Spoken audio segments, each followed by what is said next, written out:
You're always welcome. That was the sign that hung outside the motel that my family had owned for generations. A relic from the heyday of Route 66, nestled among large pines just off a two-lane mountain RD. My grandfather was a smart man and very opportunistic.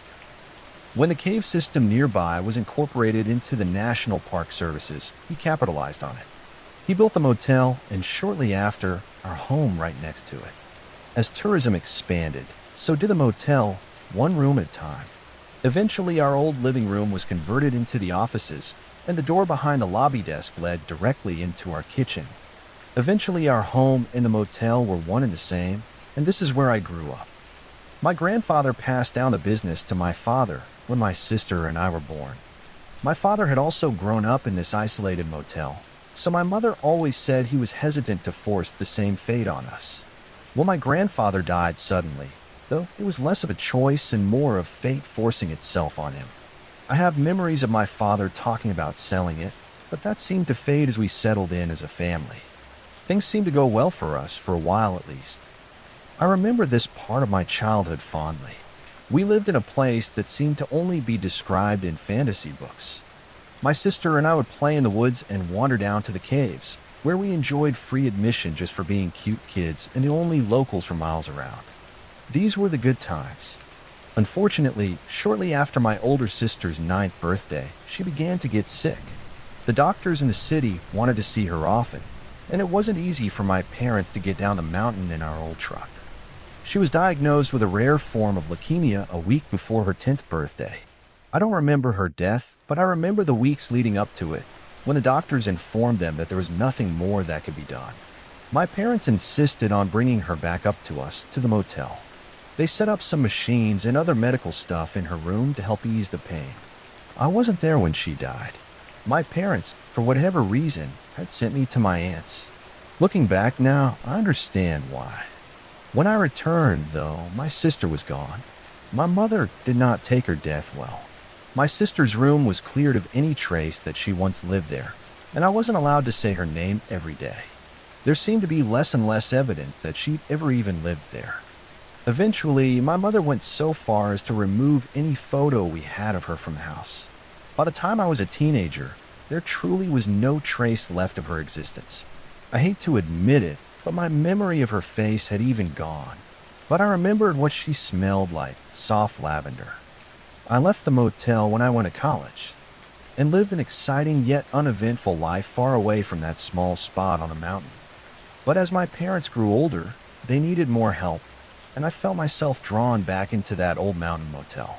I helped them for a good part of 12 years, slowly taking on more and more of the responsibilities until I almost ran the place by myself. They still insisted on certain tasks, on things that they weren't ready to give up. The strangest involves what I've come to call the family. My memories of them stretch back to my earliest memories of the motel. They always stuck out because my parents seemed to treat them differently for as long as I can remember. They'd always visited us every 4 years, almost to the day. The family consisted of 4 adults, an older couple, a middle-aged couple, 2 teenagers, a girl and a boy, and a younger girl around the age of 11. The 7 of them were always quiet and polite and always stayed for a week every 4 years like clockwork. My parents had even circled the date on our calendars, always expecting them. My father made sure to have a room open, even though they never seemed to book ahead. They were almost like old friends, except for the fact that they treated us like strangers every single time. It wasn't like they didn't remember us, but more that we were inconsequential to their lives. The interactions we had with them were so brief and infrequent that if it weren't for one odd thing, I doubt I'd have remembered them. But it was that one odd thing that hung over my head. Never explained, but never acknowledged by my parents. Eventually, I came to accept it as well as something as ordinary as apple pie. But it wasn't ordinary. There was nothing ordinary about the fact that this family never seemed to age. They came every 4 years, and they never missed a visit. There were years, though, that I missed them. Especially after my sister died, my parents would send me to live with my aunt for a bit, and it always seemed to coincide with her visit. There was over a decade where I went without seeing them until my aunt and mother had a falling out. I was never told what it was over, but I never saw my aunt again after that last visit. One time when I was back from college, they were there, same as always, just as I remembered. They'd spend their days in their room and would leave at night, always dressed like they were going someplace special. Every evening, except for the last, I would clean the room after they left. The beds were always made and the room was very tidy, except for the ashtrays. Whoever it was, the old man, I expect, smoked like a chimney. Even after my parents stopped allowing smoking inside, they made an exception for the family. On the final day, though, my parents always insisted on cleaning the room. Despite their tidiness, it always took my parents hours to clean that room. One time they took nearly 2 days, but they still wouldn't allow me to help. On the family's last visit, while my parents were alive, I had to help my father carry carpet into the room. We had spare rolls of carpet, saved in case we ever had to fix a cigarette burn or a particularly nasty stain. We usually only needed a few inches or a foot at a time. The family's room, however, had the carpet replaced more times than I could count. This last time, my father was tired and struggled with the work. I could tell my mother didn't want to help, but they had no choice. They'd already pulled up the old carpet before I was allowed in, but I still noticed it. Deep brown stains in the wood beneath the carpet, just outside the bathroom. My mother was still scrubbing when I carried in the replacement roll. "Is that blood?" I asked, pointing at the frothy pink foam beneath my mother's brush. She shot my father, a look of anger. "They're hunters," he said, with a dismissive wave of his hand. The dark-stained ring that always seemed to exist in the bathtub of this room suddenly started to make sense. "This is a lot of blood," I said, hoping for more answers. "It was probably a big animal," my father replied, annoyed. It made no sense to slaughter an animal in a motel bathroom, but I realized that I wouldn't be getting any more answers from my father. I let it be. I figured I'd ask him again in 4 years. I didn't get a chance, though, as both of my parents passed within months of each other. I'd like to say they died peacefully at home, same as my sister, but they did not. My father had a heart attack, and while he was in the hospital, my mother had a stroke. My father died shortly after, but my mother seemed to hold on for longer than anybody thought possible. She was waiting for something, but she never revealed what it was. She died in her sleep with an immense look of sadness on her face, as was expected. They left the motel to me. The lawyer explained that the will was very brief and uncomplicated. My parents had no money saved, and the motel was their only asset, so I was given everything. They did leave me something else, though. In addition to the burden of a family business, they left 3 envelopes with very specific instructions on when to open them. The first one was to be opened when I took over ownership of the motel. The second was to be opened in case of an emergency, namely a financial one. The third was to be opened by my aunt in case I passed away. The letter within the first envelope was brief and to the point. It explained that my parents had a long-standing agreement with the family, and it was best not to question it. They mentioned the blood, but told me to ignore it and just make sure that there was no trace left after they checked out. It was very explicit that I did not ask questions, and that if anybody outside of them were to ask about the family, I was to deny everything. In something I found funny and not surprising, the family's odd trait of seemingly never aging was not mentioned in the letter. After reading it twice, I stored the letter in the cash drawer and forgot about it. Shortly after my mother passed, the family arrived. The 7 of them piled out of that same old station wagon and walked together to my office. Without my parents insisting on doing it themselves, this was the first time I'd actually checked the family in. The old man greeted me as if he knew me. He didn't ask about my parents, and in an odd way, he spoke to me as if I'd always been the one to check them in. All but the little girl seemed to watch me without expression. The little girl, however, broke away from the group and stepped around the desk and knocked on the door leading to our kitchen. None of the family reacted in any way to her actions. "Can I help you?" I asked her. "Is she in there?"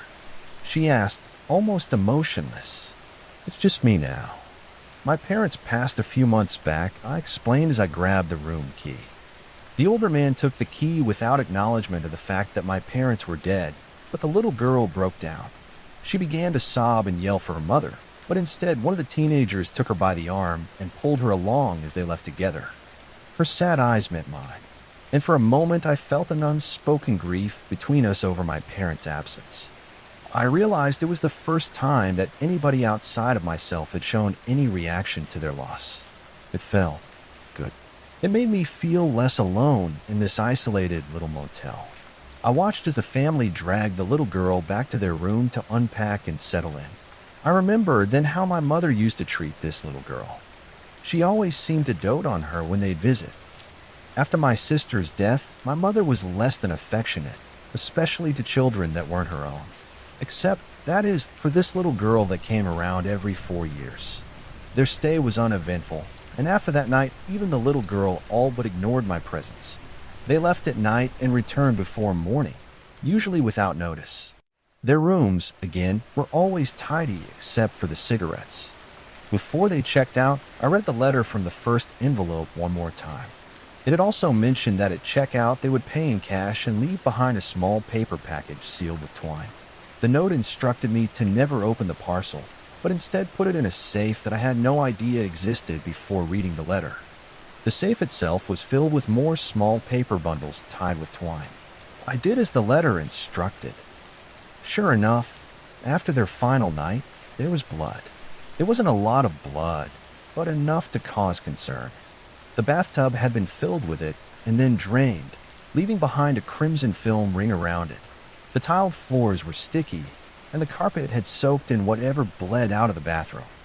I replaced the carpet as my father had shown me, and scrubbed the bathroom until no trace was left. Looking back, of course it seems suspicious now, but it was always that way with the family. I couldn't really say for sure where the blood came from, and I never wanted to ask. However, if the cop showed up one day, I'd have probably told him. But nobody ever asked, and there was never anything on the news, so I just told myself the same lie. They were nothing more than a family on a hunting trip in three-piece suits and Sunday dresses. I ran the motel without incident in the years after that, but it wasn't easy. I should mention that while the hotel is located near a tourist spot, there is little else to attract people. In fact, we're located on what some call a dead road. Not a dead end, but a dead RD. A long stretch of highway without any signs of civilization. It's one of those highways that people seem to go missing on. Ours is just one of the many around the country. We once had a writer stay with us while my parents were still around. He told me that he was a true crime writer. He said he was working on research for a book about what he called the Ring of Fire, a connection of dead roads all across the country, a giant ring of asphalt paved death. He said that lots of famous serial killers travel the ring. His book was going to be about connecting the dots to unclaimed victims. He told me that I shouldn't worry about it, though, because the dead are always faceless. It was always sex workers or indigenous folk, or just drifters who lost their way, he explained. That they are considered less dead to the cops, that their deaths don't mean as much as a politician or a pretty girl. He said that he would come back through when he was actually writing the book, but he never came back, and I never saw anything about his book coming out. The family, however, always came back. 4 years after the last visit, they arrived 3 days after the date circled and read by my father long before he died. I actually waited for them. You see, when everything seemed to shut down last year and budgets were cut, the caves closed down for the foreseeable future. Already, tourism had waned in the last few years, and it was getting difficult to keep the motel open. I was running out of options, so I opened the second envelope. Inside was another letter. It instructed me to keep the motel open no matter what, even if the guests stopped coming. It then instructed me to open one of the brown paper parcels in the safe if I was ever in trouble, so I did. Beneath the paper, wrapped tightly in twine, was a bundle of money. There were various bills stacked in no particular order, but one bundle alone was enough to carry me through a slow season. There were dozens of these paper bundles. Despite what the letter said, I opened them all immediately. The oldest ones held currency I barely recognized. It was still American, but it was long out of circulation. I planned to stay open long enough to collect one more bundle from these familiar strangers I'd known my whole life. When they arrived 3 days late, I already knew something was off that you wouldn't have known from their usual unemotional demeanor. What I'd always remembered as a family of 7 arrived as only 6. One of the teenagers, the boy, was not with them. This was not acknowledged by anyone upon check-in. The little girl stayed beside the teenage girl this time too, but her eyes were still fixed on the door to our kitchen.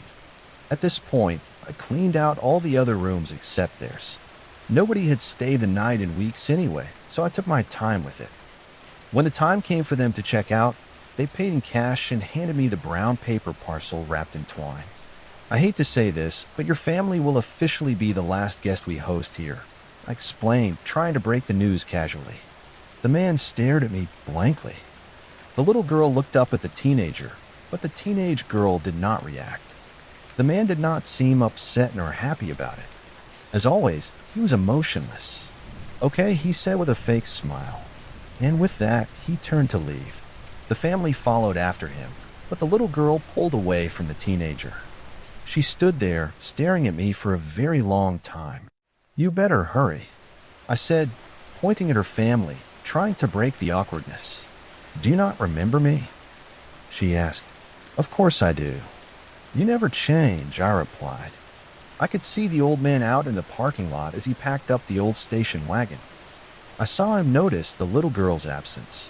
Without any urgency, he put down the bag and came to retrieve the little girl. As he approached the office door, the little girl stepped closer to the desk. "If you aren't here when we return, they'll leave me. They'll put me back in the caves and never return," she whispered. "What do you mean?" I asked, my mind racing. "I'm too young. I should never have been turned." Her voice was cut off by the opening of the door. The old man stood in the doorway, his gaze fixed on the little girl. Neither of them exchanged words. The little girl left, but not before giving me one more pleading glance. Once they left, I waited to clean the room. I counted the bundle of cash left in the paper parcel. It was enough to carry me 2 seasons, but more so. Along with the rest, it was enough to start a new life. I opened a bottle of wine and drank half before even grabbing the cleaning supplies. I knew what kind of mess awaited me in that bathroom.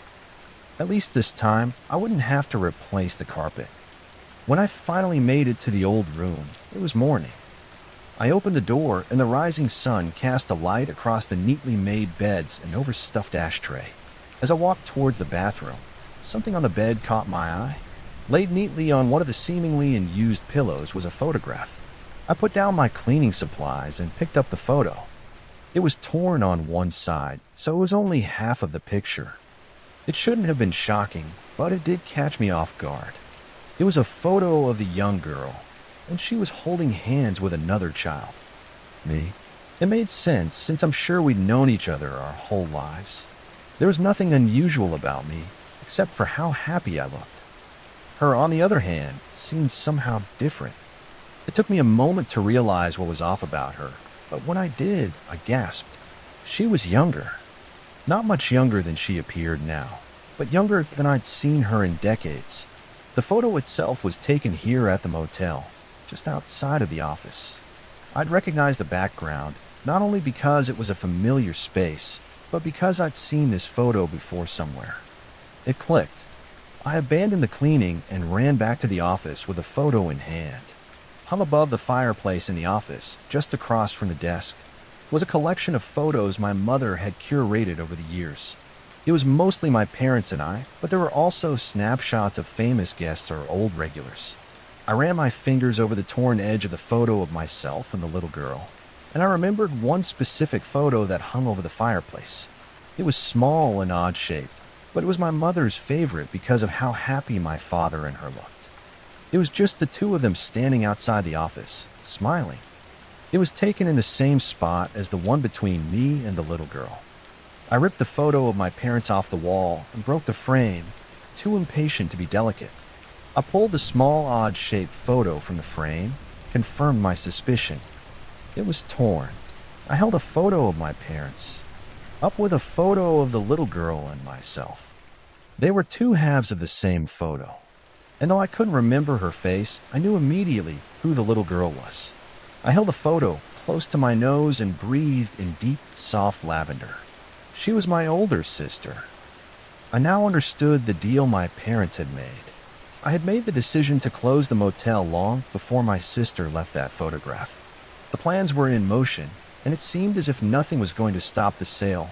That is, until he arrived. I hadn't bothered to clean their room after the family had left, too emotionally drained to take on the horrifying task. Instead, I retreated back into the house to surround myself with memories and make a meal that my mother used to make for my sister, spaghetti and meatballs with garlic toast. It was comforting. I was cleaning up after dinner when I heard the front door open to the office. The old service bell at the front desk rang loud enough for me to hear. The vacancy sign had long been extinguished, and the front door to the office had been locked after the family left. Whoever had rung the bell, they were not welcomed in. I opened the door slowly, with a kitchen knife gripped tightly in my hand. "We're closed," I warned them. The door swung open to an empty room. "I'm late," said a voice from the darkest corner of the room. He looked like an animal cowering in a corner, balled up and small. He was more of an unkempt shape than a person, covered in mud and grime. When he stood up, I saw how bad he looked. The dirt reached every crevice as if he were buried in it, and only the whites of his eyes stood out from the black coat of mud. He was thin, almost emaciated, but still had a strength about him. "I'm sorry, but we're closed," I repeated, "but the sign," he said, pointing up at the "You're always welcome" sign hanging just outside the window. We don't have any clean rooms." "I'm sorry. You'll have to find somewhere else," I said, feeling a sudden sense of discomfort. His white eyes met mine with a stare, so intense it felt as if he were looking straight through me. "But we already have a room," he said. His voice was soft yet commanding and wholly devoid of emotion. It was then that I recognized him. He was the teenage boy from the family, though thinner than I remembered. His familiar young features were caked in filth, but I knew it was him. He knew that I knew. "Have they departed?" he asked. I nodded. "Have they left me anything?" he asked, his voice finally cracking. I didn't know how to answer. I wasn't sure what he meant. "Have they left any behind?" he said, sounding suddenly desperate. "I don't know," I said, pulling the room keys from their hook. "But you're welcome to check." He took the keys from my hands, his eyes lingering on my arm. It was as if he saw something I did not. "Thank you," he said, and left the office, trailing mud out the door. It wasn't until he was gone that I realized the trail of mud only led outside. That night, I couldn't sleep. I watched his room from my window and waited for him to leave, but once he closed that door, it seemed as though he disappeared inside. He never even turned on the light. I only left my perch long enough to make coffee, but even then I listened for the creak of that heavy old door. I never did hear it. When the day came, I decided to check on him. I knocked many times and announced my intent to enter. He didn't respond. The door opened with that familiar old creak, and the sun once again crept into that dark room. Cigarette smoke still hung heavy in the air and danced in the beams of light. The room key sat idle next to the ashtray. "Hello," I said. The room itself appeared empty, but I traced his muddy tracks from the door to the table, then to the bathroom. He'd smoked the old butts left by the others and left nothing behind but burnt filters. The beds, again, were untouched. I knocked gently on the bathroom door. "You okay?" I asked. The carpet sloshed under feet, wet from the bathroom overflow. "I'm coming in," I announced, already turning the knob. As the bathroom door turned inward, it pushed aside a layer of sticky wet sludge. It was a mixture of deep red and earthen brown. The putrid sweet smell of decay hit before my eyes could comprehend the horror of what lay before me. The bathtub was half filled with thick old blood and clumps of mud left behind by the boy. His clothes were piled in a damp muddy heap just outside the bath. The floor was sticky with blood and dirt, but still I stepped inside. The bathroom was full enough with that gruesome sludge that something could still be hiding beneath the surface. As I'd done many times before, I reached in and pulled the plug. My hand brushed against something inside, and I recoiled. The bubbling gurgle of rotting body fluids oozed down a drain as I waited to see what was hidden inside. Thankfully, it was not the boy. It was the severed leg of a deer that had brushed my hand. The muck left behind in the empty bath was a slurry of torn organ meat and unrendered fat, the remnants of slaughtered beast. In all my years cleaning, they'd never left this kind of evidence. It was always blood, massive amounts of blood and bile, but never anything that couldn't be drained. I assumed, then, that this was left by the boy. I did my best to shovel the decaying bits of carcass into a plastic bag, and then used old sheets and towels to sop up the puddles of putrid death that remained. I threw all of it into the burn pit out back. I emptied an entire bucket of bleach into the bathroom just to hide the smell. Exhausted, I fell asleep on the bed. The odors of death and cigarette smoke around me. I dreamt of my sister. For the first time in as long as I could remember, I could see her face again. When I awoke, it was still the afternoon, but the boy hadn't arrived. I was hungry and covered in filth. I showered in the hottest water I could stand, hoping to burn the odor from my skin. Afterwards, I made a sandwich and returned to my perch at the window. I left the door open to air out the room. I figured that if he'd returned, he would close it, but it was open. Night came, and I wondered if he'd just gone on ahead searching for the family. I decided that I should close the door and lock it. I'd taken his key with me after I'd cleaned, so if he wanted back in, he'd have to ask. The moment my foot stepped past the threshold of the room, I saw his white eyes shrouded in the shadows. He was standing just outside the open bathroom. He stood there, motionless and nude, but covered in something else. It wasn't the dirt like before, but a deep red crust that cracked dry on his skin. "It's not enough. It's rotted," he said from the shadows. "What are you?" I blurted out. He waited an eternity to answer, just staring at me from across the room. "You know," he said in a weak, hushed voice. "I don't. Is my sister. Is she like you?" I asked. He nodded in a way that seemed he was confused that I was even asking. I stepped backwards out of the room. He stepped forward into the faint moonlight shining across the floor. His body was covered in dry blood, and his hair was matted in a thick black tangle. "Please don't hurt me," I stuttered. His eyes grew wide as he approached, before he stopped suddenly. His ghoulish features were suddenly awash in amber headlights. He recoiled and retreated back into the shadows of the room. I turned to see the blinding beams of an old pickup truck as it pulled into our parking lot. I glanced back at the boy, but he was gone. The door to the truck opened, and a tall, sinewy man with close-cropped hair and thick-rimmed glasses stepped out. He was an older gentleman, gray around the temples, but not elderly by any means. His stature was intimidating, and his voice was deep. "Hello," he said, still hidden behind the bright lights of the truck. "Can I help you?" I asked, shielding my eyes.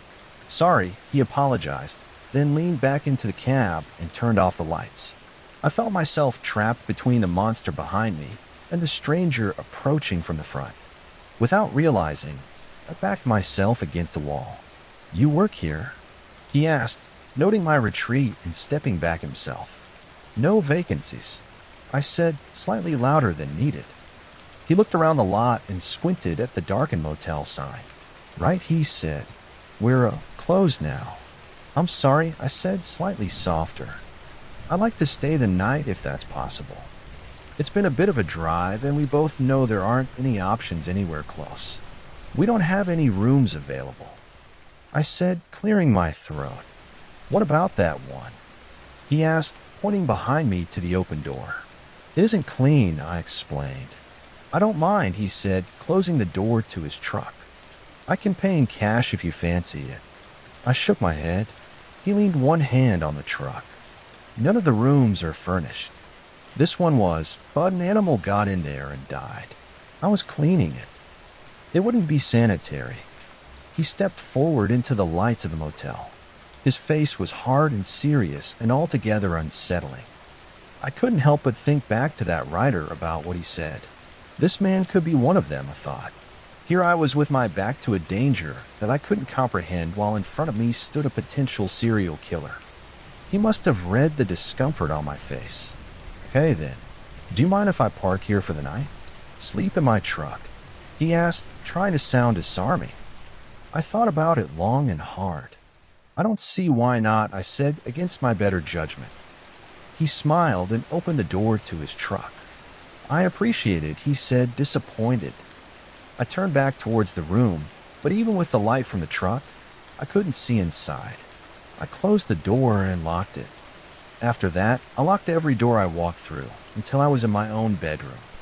Still uneasy about the two threats that were sleeping only a few 100 feet away, I decided to arm myself. I don't like guns. I've never owned one, and I don't care to ever buy one, but my father taught me how to shoot, in fact. He taught me to shoot with my grandfather's old revolver, the same one that was locked in a box beneath my bed. It was my father's lockbox, and aside from the gun, I had no idea what I'd find. I had to use a hammer or an old screwdriver to break the lock, and after only a few attempts, I was able to pop it open. As expected, the gun sat atop a pile of important documents, photos, and small mementos that meant something to my father at some point in his life. 6 loose bullets rattled around the steel box. They appeared to be handmade, not purchased, and somehow older than myself, each one tipped in shiny, polished silver. I loaded the revolver and set it aside. The photos hidden beneath it were not ones I'd recognized from my childhood. These were all for some reason private to him. The top photograph was of my parents' years before I was born. My aunt that I hadn't seen in years stood next to my mother, smiling and holding the hand of a man in his early 30s. The man looked eerily familiar. He reminded me, maybe too much of the middle-aged man in the family, though the man in the photo looked too happy to be the expressionless shell I'd known my whole life. The photo beneath that one was of my grandfather standing stone-faced in front of the earliest version of the motel. Beside him were 4 others who were without a doubt 4 members of the family. None of them, my grandfather included, were smiling. To the right of my grandfather stood the older 2 members of the family, then the middle-aged woman and the teenage girl. The boy and the middle-aged man were missing.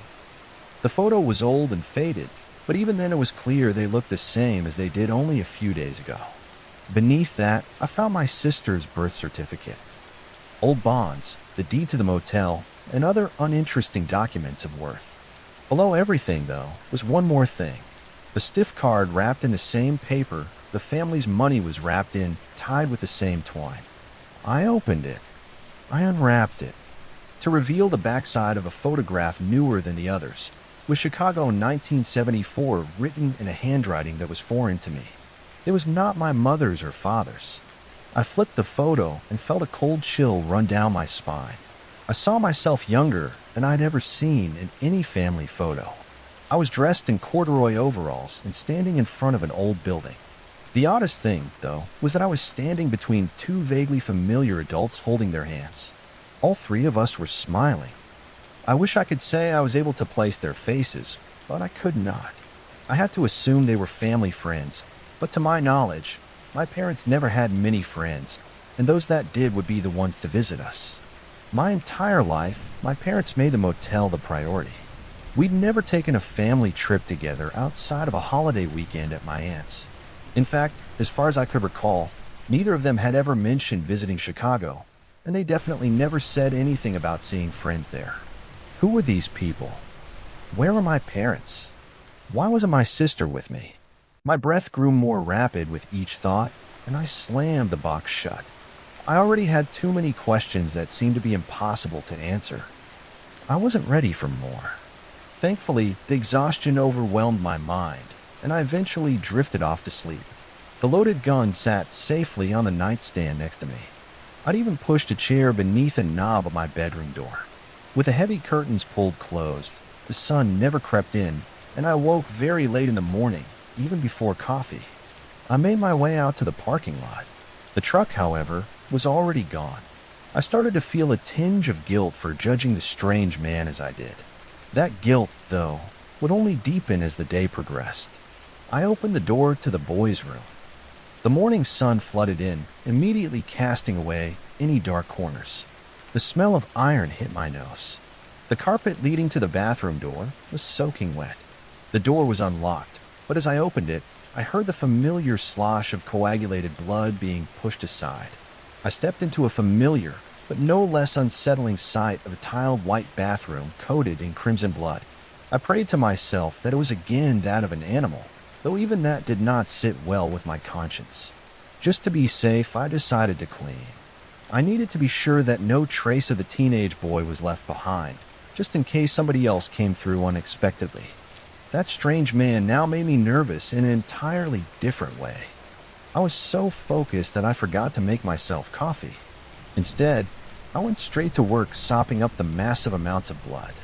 It was only when I was on the floor scrubbing that I noticed some of the blood seep through seams in the tiled floor, narrow cracks in 3 straight lines forming a box against the wall. I then noticed that the baseboard beneath the sink had been removed, and there were small finger-sized holes in the floor where it met the wall. I crawled across the floor, still slick with blood, and slipped my fingers in. I was able to get underneath and pull up what turned out to be a door or hatch in the floor. As I pulled it open, blood seeped down into the crawl space beneath the bathroom. A crawl space that, until now, I had no idea even existed. I had no choice but to investigate. It wasn't large, but deep enough to walk through without crawling. It spread maybe 10 feet in every direction. It was dark, but my phone's flashlight was bright enough to reveal even the furthest corner. Thankfully, the boy was nowhere to be seen. The floor beneath me was soft dirt, made muddy from the blood that seeped down. The walls appeared to be crafted from old red brick and mortared in place, unlike any other foundation on the property. Words written in an unfamiliar language were carved into the walls. It smelled of smoke, stale breath, and iron. I moved further in to explore the hidden room. Strange crystalline rocks were scattered half-buried around the floor, much like the ones you'd find in the now-closed caverns. The most unsettling aspect, though, was the heaps of soft dirt that were arranged in 7 large piles throughout the room, one for each member of the family. Immediately, the room itself felt heavy with dread. I got out as quickly as possible. I left the crawl space as I'd found it and replaced the baseboard just in case. I finished cleaning the bathroom and doused everything in bleach, careful to avoid the cracks in the floor. When I returned to the office, there was a message flashing in red on the office phone. I checked it and it was from my lawyer, so I returned the call.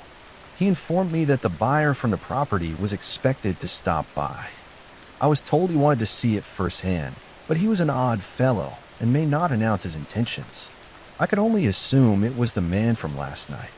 He then changed the subject, and with a somber tone in his voice, he asked if I'd heard from anyone in my family. No, I told him, aside from my aunt, I had no family left. Well then, I hate to be the one to tell you this, but she passed a few weeks ago, he said, clearly uncomfortable. What? What happened? I asked, expecting anything at this point. Well, from what I understand, there was a fire at her property, and everything she possessed perished in it, along with her. Her estate had a little trouble getting in touch with me, he said. So the business is gone, I asked, because she, like my parents, own a small hospitality business. While it wasn't a motel, it was what you'd consider a bed and breakfast. Honestly, it was less of a business and more of a hobby for her. Everything. He confirmed. There was a moment of awkward silence, and I could hear him shuffling through papers at the end of the line. Is there anything I need to do? Or do you want to take care of transfers or estate or whatever? I mean, other than the property, I don't know what I'd want of hers. Hell, even the property. I'm not sure what I want to deal with. This place is enough. I chuckled in an awkward moment of levity. He didn't laugh. Instead, I just heard more shuffling. That is a strange thing. She left you nothing, he said rather bluntly. That's fine with me. I'd rather not deal with it. Well, he said, you still may have to. You see, she left everything to your sister. How old was her will? I asked. She updated it after your parents passed. Oh. But I guess now would be the time to open the envelope they left for her. Might have some answers. Okay. I'll do that, I said, already worrying about dealing with it all. The conversation shifted onto other aspects of the sale and what I'd need to do to prepare for it. All the while, the man from last night was in the back of my mind. In an unexpected turn of events, I was hoping he'd return. After the call, I tried to push it all out of my mind. The boy was gone, and as far as I knew, the man had left in the morning as well. I was alone again, high in the mountains in this isolated, lonely motel. I wasn't hungry, but I fixed myself a drink and decided to take my lawyer's advice. I retrieved the third letter left by my parents from the cabinet, where it had stayed since the day he dropped it off. Carefully, I tore open one end. Even folded, I could see through the thin parchment that the message was brief, but was undeniably written in my mother's handwriting. It said, "I fear they are no longer the ones we love. Burn it down. Burn it all down." Those words rung clear in my head, as if my mother were whispering them in my ear. Trust me, I wanted nothing more than to be done with this, the motel and the family. But there were some things I just couldn't let go. I started to worry that if I sold the motel, other secrets would be revealed. Dark secrets. Damaging secrets. I could fill in that pit below their room, but what else was hiding on the motel grounds? I had no choice but to wait for the sale to either go through or fail. In the meantime, I packed up what I could from our old family home. Every photograph of my parents now felt different, less genuine. Why would they keep so much from me? I asked out loud to a room of family artifacts and meaningless mementos. Nobody answered me. 2 days passed, and I waited for either the boy or the man in the truck to return. Instead, the first car to pull into my parking lot was that of the local sheriff. My body tensed, and my mind went to the rum and the blood-soaked carpet that I never replaced. I questioned whether or not I'd actually be honest if he asked about it. Yes, of course I'd be. I had nothing to hide. I knew nothing. Nothing except for the fact that I'd rented rooms to soulless, immortal creatures that somehow acquired gallons upon gallons of blood without notice. I began to doubt my own composure. I waited at the open door to the office while he sat in the cruiser for 10 minutes or so. I wasn't sure if he saw me or not, but regardless, I held my ground. I noticed a little too late that my cleaning supplies were abandoned in the lobby next to gallons of bleach. The cruiser door slammed shut and snapped my attention back to him. As he approached, he scanned the surroundings, taking note of the unlit vacancy sign. He turned back and registered the curtainless windows of each empty room that is, of course, except for the family's afternoon, he said with the tip of his hat. "What can I do for you?" I asked, as friendly as possible. He removed his shades and peeked over my shoulder into the lobby. "Wondering if I could have a moment of your time to ask some questions," he said with a smile. "Regarding?" Well, he turned back to the mostly emptied rooms. "Have you had any guests recently?" he asked. It closed down a few weeks back, unfortunately, I said, trying to hide my anxiety. "That's not what I asked," he said, smiling again, but this time with menace. "Sorry, I apologized. I don't mean to be rude or nothing, but we know Bill Henley was on his way up here a few days back. Just wondering if he made it." "Sorry, I don't know him," I said, hoping to end the conversation there. "You don't know the man who is fixing on buying your place?" he asked, again looking back at the family's room. "Oh, him." "Yeah, him," he said, prying for more. My lawyer handled it all. I didn't meet him." I lied. "Not even when he stopped here for the night?" he asked. Showing his cards, I swallowed hard. I wanted to tell the truth, but I wasn't ready for what came with it. "Oh, did he drive a truck?" I asked. "He did." "Then, yes, I saw it parked it over there," I said, foolishly pointing towards the room. The sheriff turned to the room, to the parking spot, to my secrets. He took out a notepad and began to write something down. But he didn't stay with us. We were close, so he slept in his car, I think. I stuttered. "Think?" he asked, looking back at me. "Well, I didn't see him leave, but yeah, he was here for a bit. If, the truck belonged to him and all," I said, fumbling over my words. "It did," he said, putting the notebook away. "Do you mind if I take a look around?" "Of course not," I said, the words tumbling out of my mouth before my mind could stop them. I stepped aside to sort of lead him into the lobby, away from the family's room. Immediately, he took notice of the cleaning supplies and the bleach. "Is there a problem? Is he okay?" I asked, regretting my words immediately. The sheriff's gaze lingered on the bleach for a very long time. He then turned his attention back to me. I could see his mind working over something, thinking. Suddenly, it felt as if the air in the room shifted. His entire demeanor changed, and I felt an aura of warmth from him. He shrugged and cracked a smile. "Well, I figured it's going to be on the news soon anyway, if it ain't already." "What?" I asked. Well, nothing good, that's for sure. That truck you saw, they found it about 200 or so miles west of here, off the 80, all the way out there. What was he doing? I asked, feigning surprise. Well, we don't know. We don't know where he is, he said, his gaze drifting now to the knickknacks and photographs. Oh, well, that's not good. I said truthfully. Well, you really ain't gonna like the next part. That buyer of yours has a lot to answer for. Like what? I asked. Well, the body they found in the cab burnt to a crisp, abandoned, he said, picking up a photograph of myself and my parents. I thought you said he was missing. You sure it wasn't him? I asked, trying to find something to do with my fidgeting hands. Too young, too small to be him. Best week in recon. It's a young man they found. No ID, though. John Doe, he said, looking hard at the photo. These are your parents? I nodded. He looked back at the photo, then back at me. Biological, he asked. I'm told that I look more like my grandparents, really, I said. He smiled and returned the photo. I believe he then looked for photos of my grandparents, but there were none. We stood there, trapped in a long, awkward silence. I motioned towards the kitchen door behind the front desk. Did you still want to look around? I asked, trying to lead him. Nah, maybe later. Just needed to confirm he was here, really. He said, making his way back outside. I followed. Okay, well, thank you for stopping by, I said foolishly. He paused at the door, acknowledging my awkward statement. Then I saw it again, his mind working. He put his sunglasses back on. He was alone here, you said. He asked. I fought hard. What did I tell him? Did I slip? I couldn't remember. I don't know, I said.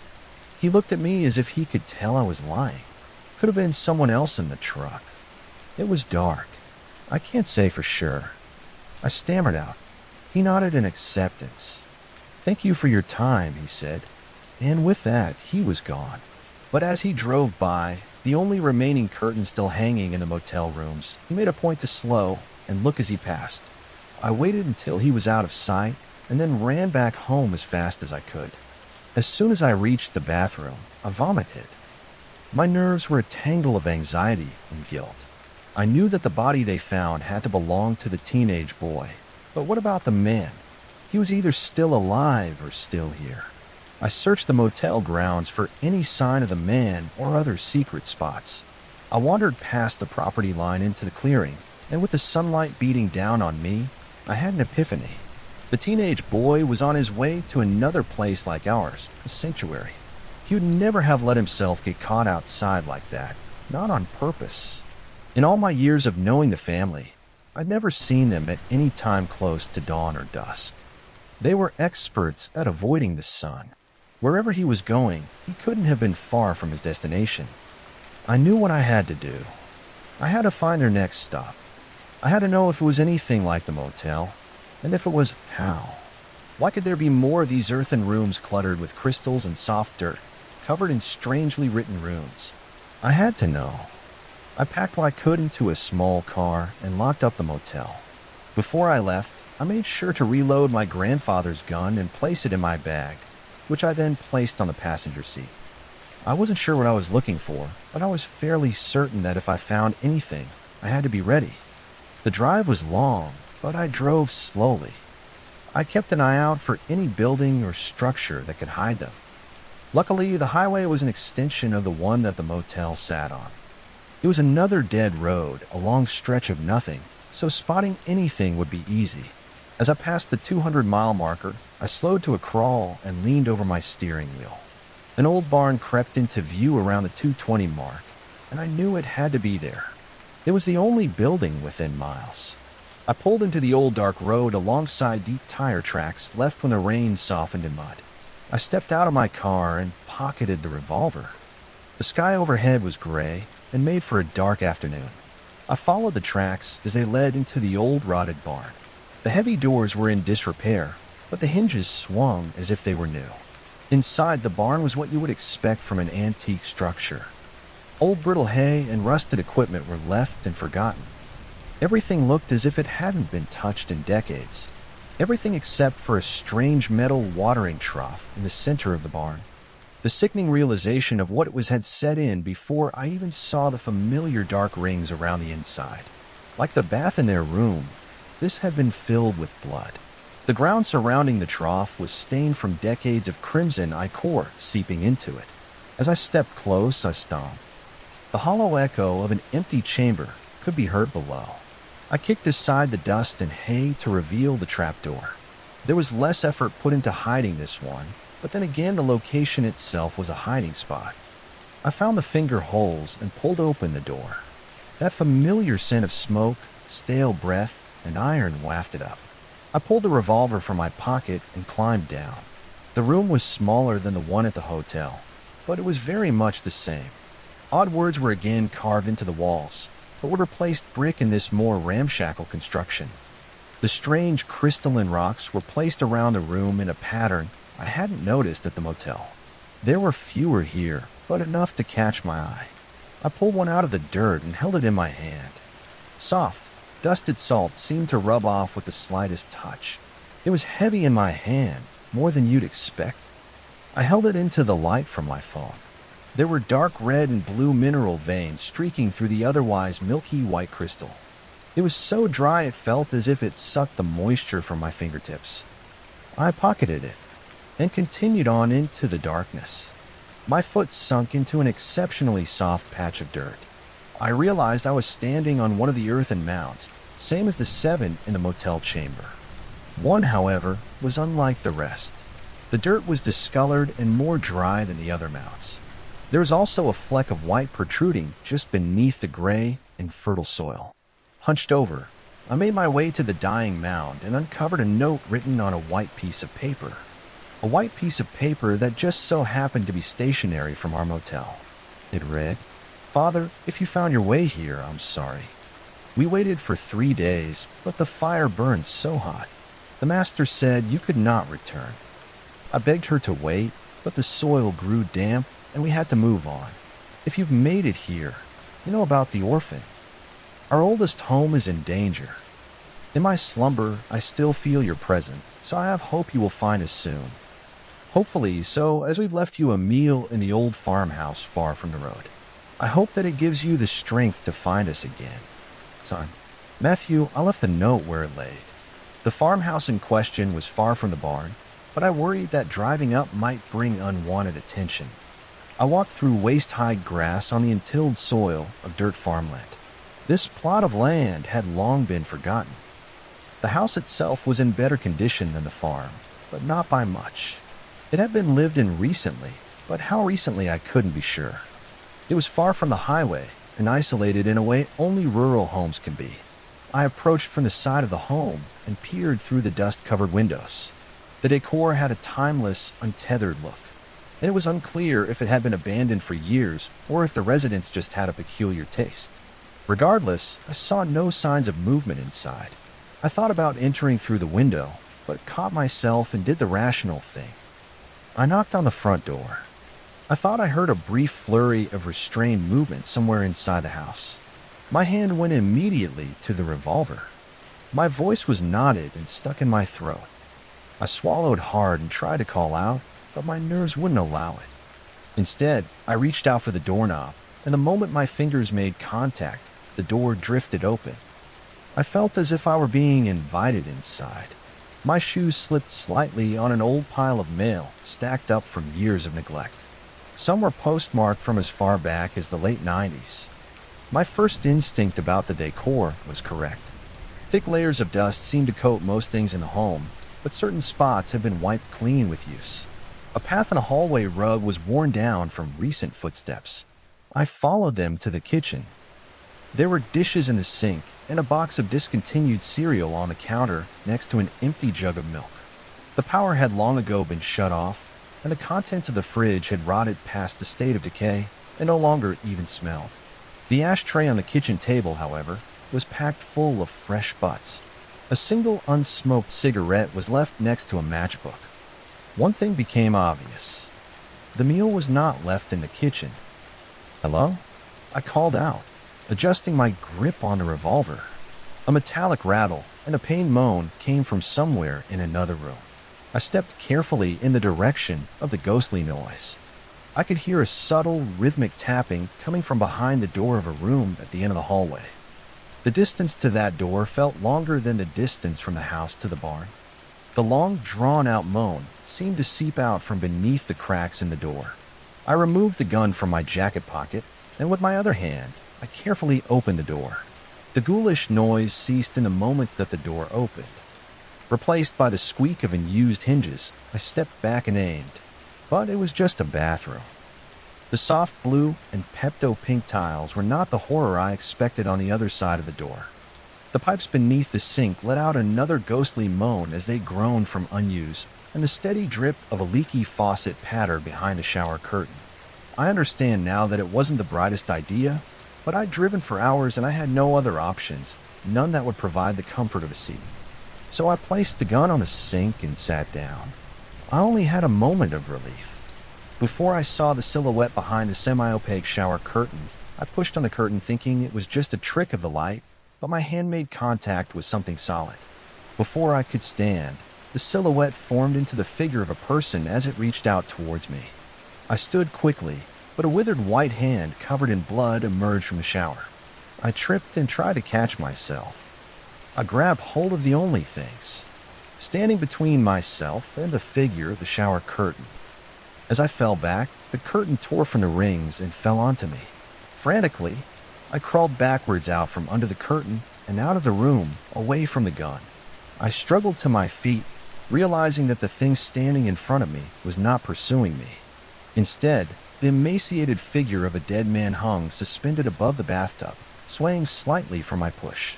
The room began to spin as the horror of what was in front of me became clearer, with the sound of every wet drop of blood dripping into the bath. He was the meal. I grabbed the gun, and before I knew it, I was already outside. I considered my options. I thought about burning it down, but that would only bring attention. I knew nothing about fingerprints and fire and evidence. The safest option was to do nothing. This house had remained hidden for so long. Why wouldn't it stay that way? Just to be safe, though. I took the shower curtain and wiped down any surface I remembered touching. I locked the door from the inside and closed it. The walk back to the barn was long and arduous. I replayed the images in my mind over and over, and thought back to the bathtub I'd cleaned so many times before. If there were any doubt in my mind before, it had been erased. The family that I had known my whole life were no longer human. They truly were creatures of the night that preyed on the weak and drank their blood. It should have been obvious, and maybe it was. Maybe my parents knew all along they had to. But me, it had only coalesced in my mind after seeing the body. It became clear as day. Every 4 years, for a week at a time, I had been in the presence of an unearthly evil. They were inhuman, unnatural, and otherworldly. They were vampires. We were just one stop on their tour of death. They must have other places like ours just close enough to make it in a night's drive. My aunt lived only a few hours east of us. My memories of visiting her came flooding back. It now made sense that every time I stepped into the guest house behind her home, the cellar door would smell of smoke, stale breath, iron, and every once in a while, soft lavender too. It seems now that my aunt did what my parents couldn't. That's probably why they left her that last letter. They knew that she'd be capable of doing what they never could. They'd made the deal and tolerated slaughter under their roof, but part of me understood why. Even if they wanted to burn it all down, she was still their little girl, and she needed a safe place. As I stood in front of the burned pit out back behind a motel, I watched the plastic shower curtain curl and melt into flames. A flicker of light-off glass caught my eye just outside the center of the fire. I used a stick to dig it out. Glasses. Thick-rimmed glasses. He was never coming back.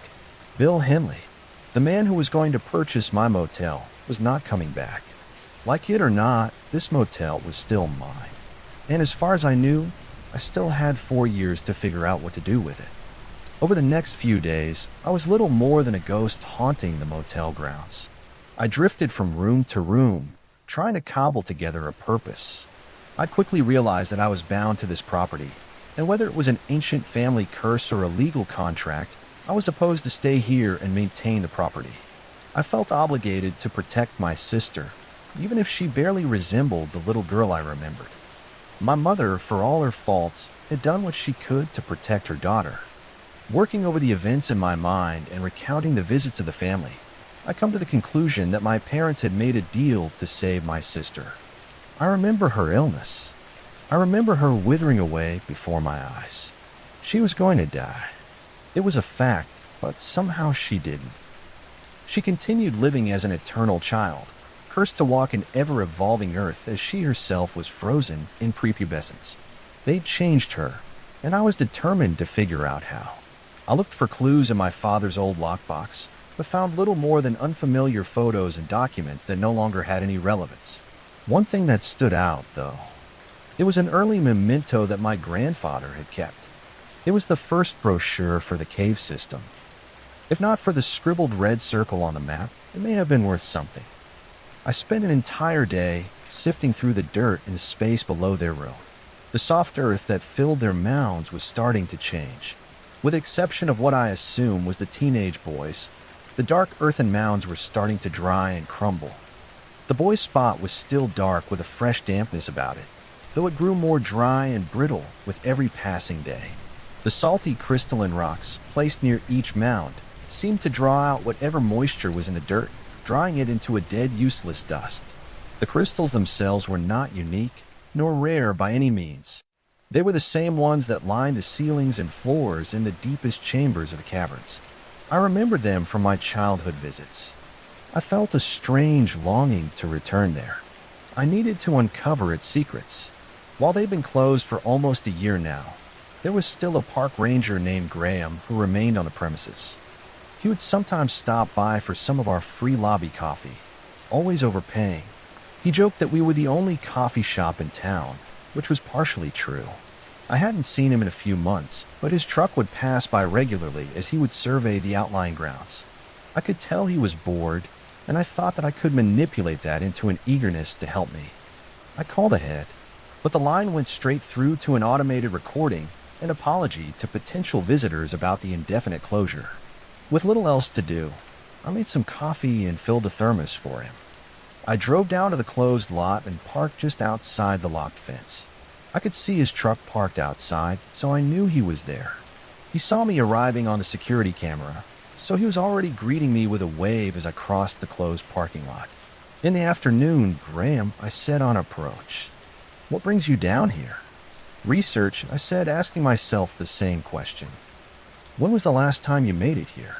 "Years. My folks were still around." "Oh, well, there's a lot to see. The remodel finished right before the shutdown.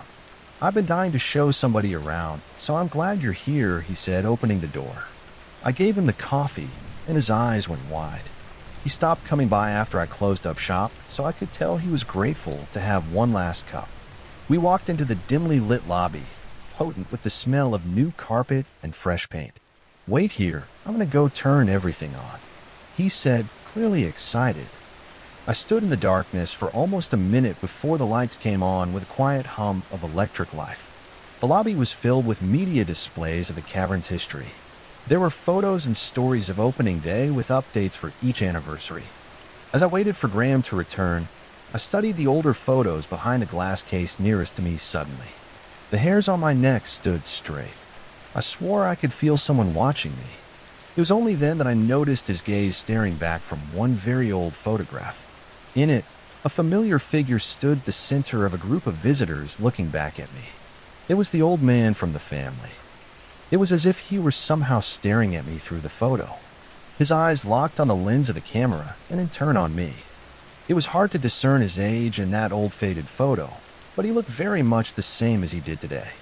The only difference was that instead of his usual gray suit, he was wearing a park ranger uniform. You met Jerry," said Graham with a laugh. "Jerry?" I asked. "I mean, we don't actually know his name, but we all call him Jerry.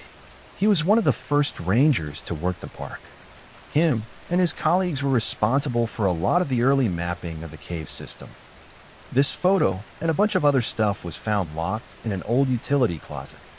Didn't even know it existed cause that particular cave was closed off. Check it out," he said, leading me over to the illustrated map covering the entire wall. He pointed to a blank spot on the map. found it right there, actually. I brought my grandfather's old brochure, so I pulled it out to compare it to the current map. The black tunnel he was pointing to still existed on my grandfather's map. Yeah, they left out a few of the trickier spots on the new maps. They didn't want to entice explorers into places they might not get out of, he said. Might not get out of, I asked. Yeah, steep inclines, drop-offs, or just plain tight squeezes. You know, they left those spots off, and the map you see today is just the safest, what we call vanilla trails. I showed him the red circle at the end of a pathway that they decided to omit in a modern map. Any idea why that circle? I asked. Looks like the gulch, or at least whatever is past it. What's past it? What's the gulch? I asked. Not much to tell. It's one of those steepest descents, and it's almost impassable without gear or a ladder, which is a shame, really. I hear it's the most beautiful place in the system. It's got very unique veined stalagmites. Like this? I said, pulling the crystalline rock from my pocket. You're showing me a federal offense. I hope you know that, he said with a chuckle. I mean, you're literally showing me plundered goods. Where'd you even get it? My grandfather's collection, I confessed. They were a little more willy-nilly with the rules back then. Everybody was taking tokens and souvenirs. Before the Tucker Boy, they kind of let people just roam, he said, pointing at a photo of well-dressed folks climbing a dangerous rock formation. What happened to the Tucker Boy? I asked. No clue. That was the problem. They looked for him for weeks. He was visiting with his wife and son and went missing. Well, right around the gulch, actually, which is why it's not on the maps. He said with another educational chuckle. I thought you said he was a boy at 18, but he was married with a son. Times were different back then. Graham walked over to another glass case away from the main display. They've talked about taking this down for the renovation. I mean, it is a little dark. He said, pointing at a display of old missing persons photos spanning the decades of the park's operations. I had no idea, I gasped. That's him right there, mister. Tucker himself, he said, pointing at a class photo of a face I knew all too well. The teenage boy from the family stared back, younger and happier. I was transfixed, but Graham was already moving on. Listen, I got nothing on the docket today, so if you want, I can take you close to the gulch. I just gotta get some lights, he said, already on his way to get them. As I waited for his return, I made my way to the elevators that would bring us down into the caverns. The gift shop was located just across from them, so it would be the first thing visitors would see when they resurfaced. Cheesy t-shirts, postcards, and other junk were crammed into the small space. The entire shop seemed to be designed to frame a bookshelf filled entirely with copies of a history book about the caverns. Curious, I opened the book and flipped through the first few pages. It was as if the old man were haunting me through time itself again. His blank stare caught my eyes immediately, looking out from a full-page photograph of a staff photo inside the largest chamber of the caverns. It was labeled as October 23, 1924, 1 year after opening day. Even in his friendly park ranger uniform, his presence was so chilling that I almost missed her. Holding the hand of the old man was the teenage girl. She looked very much the same, but thinner and more gaunt. My attention was suddenly stolen by the cluttered plank of Graham approaching with his gear. Did he have a daughter? I asked, pointing at the photo of the old man. Graham leaned over to give a half-involved glance. Like I said, we don't even know his real name, he said with a half-shrug. He then walked over and hit the button for the elevator. His excitement was doing nothing to soften my growing anxiety over the photographs. The ride down took longer than I remembered, and my ears popped from the pressure change as we descended deep underground. As soon as the elevator doors opened into the first chamber, Graham disappeared into the darkness. Wait here, he said, stepping out. I followed, but stopped right outside the elevator. The dim emergency lights cast haunting shadows across the cavern walls. It was just enough light for Graham to navigate without his flashlight. I could hear nothing but his footsteps and the muffled silence of the stale cavern air. When he reached his destination, his footsteps ceased and the silence settled in. To my right, I heard a distant flutter and what I thought was a faint screech. A loud mechanical click signaled the lights turning on, and filling even the deepest corners of the cavern with comforting light. Graham returned, and with a wave he ushered me to follow him. "All right, let's start this private tour," he said, heading right in the direction of the eerie sounds I just heard. "There's no creaky plumbing down here, is there?" I asked, remembering the sink in the old house. "No. All creaky sounds are natural cave occurrences," he joked. At least I hoped he was joking. I followed him anyway. The walk through the main chambers and less traveled paths was long and filled mostly with small talk. Graham lamented on the fact that reopening wasn't guaranteed, despite the money they spent on the remodel. He truly loved the caverns and couldn't see himself doing anything else. People would die for this gig. "I realize how lucky I am to have it," he said with a tinge of real sadness.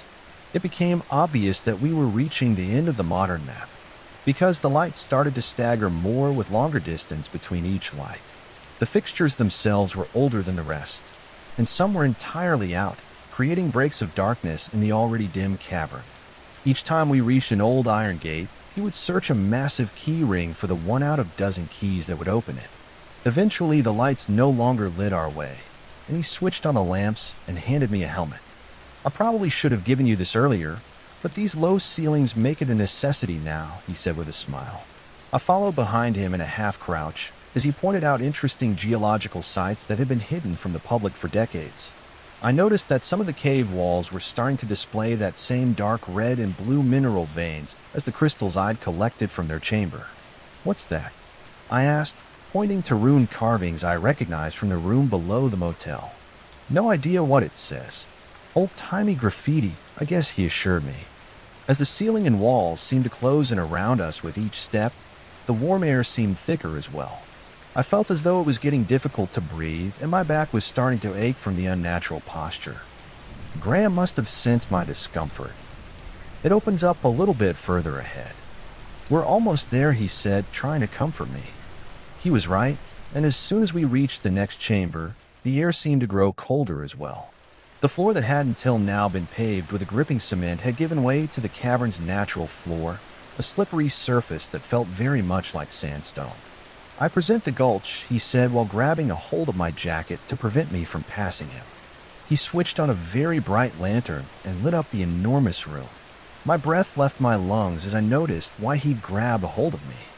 The steep drop-off was only a few feet ahead, and it was more of a cliff than an incline. It dropped down maybe 20 or 30 feet into a lower tunnel that led into further darkness. "How do we get down?" I asked, leaning forward to get a better look. "We don't. The tour stops here. If we so much as sprained an ankle, we're pretty much done for. No cell service, nobody knows we're here, and nobody will come looking for weeks. That level of irresponsibility would cost me my job," he said, finally serious. But his adherence to the rules went out the door when we heard that haunting sound. A faint cry echoed out from the darkness past the gulch. "Do bats make it down this far?" I asked, my voice shaky and afraid. I watched his mind wrestle with the possibilities as he shook his head slowly. "Then what's that?" I asked. He turned to me, his eyes wide and afraid. He shook his head again. As my own voice echoed down the cavernous path ahead, the sound ceased as if hearing me. In those brief moments of silence, when we still shared a doubt that we'd heard anything at all, I could feel him pull my jacket to lead me back out. But then we heard it. "You've returned?" asked a voice from the distant darkness. It sounded like an echo without a voice to reflect. I could feel Graham's body tense and stiffen with the acceptance that what we heard was very real and not from our own imaginations. "What have you brought me?" I called out, vulnerable and afraid. "Nobody should be down here." "How do you get down here?" Graham asked, as if he wanted an answer from himself and not the ghostly voice below. There was a moment where neither spoke. It was as if both of them were working out what to say next. "Who's up there?" "Please help," it said, the voice now small and almost childlike, more vulnerable than before. "I'm a park ranger." "I can help you," he said, and I realized that it was now me holding onto his jacket, trying to hold him back. "Stay where you are," he called out to the childlike voice in the darkness.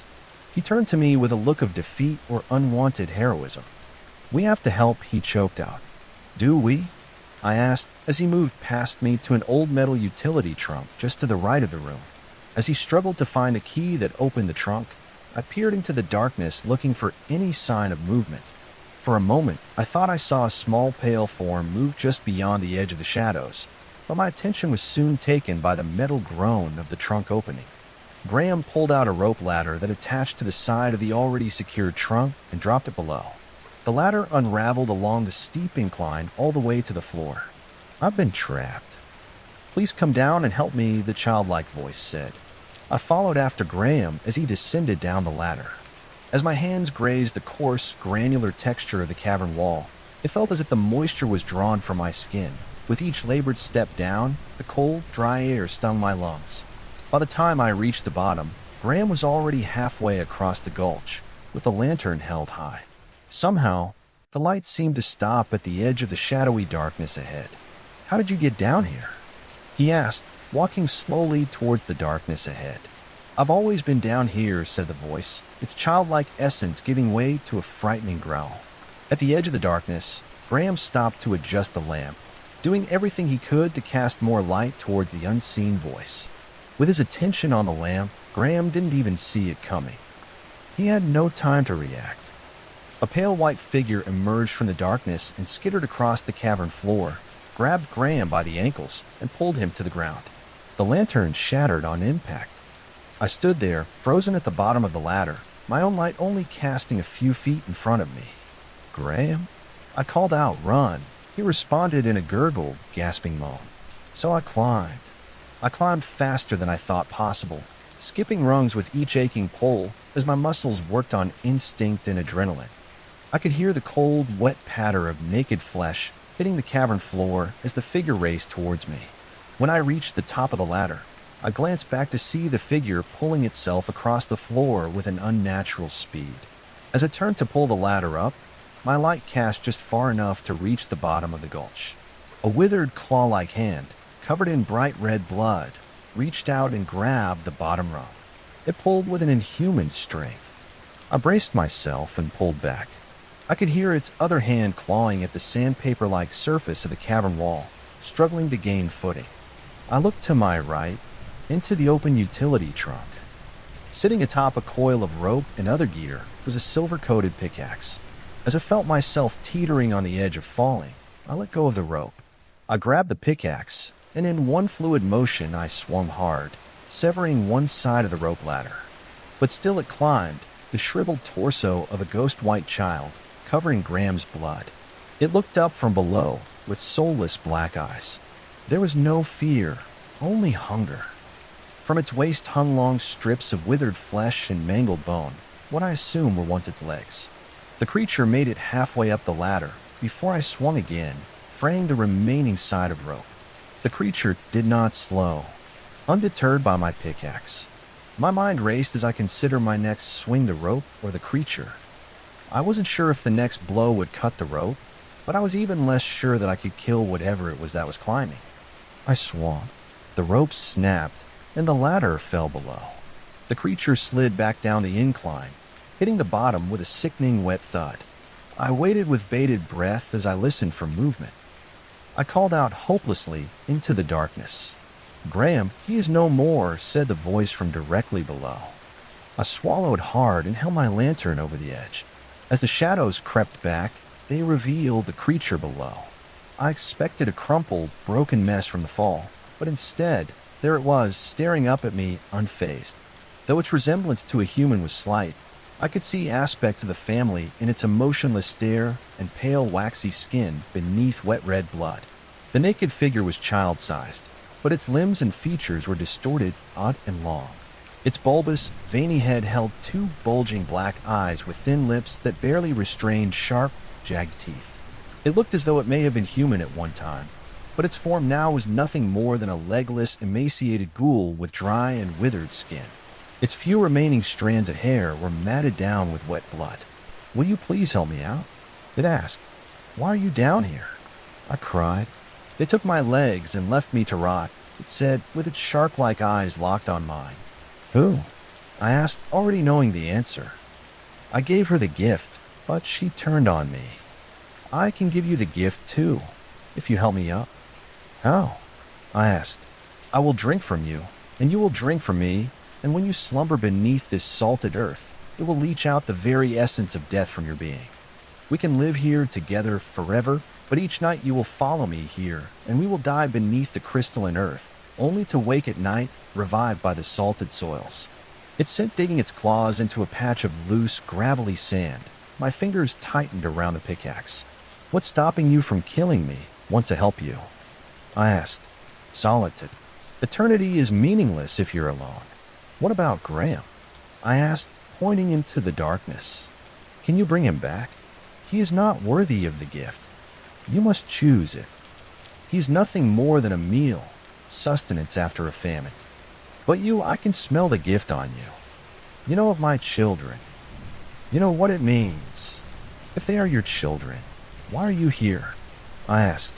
She accepted the gift, and we lived for years, preying on the weak that wandered into our realm, and then he arrived and stole her attention from me. When she gave him the gift, he convinced her to leave our home.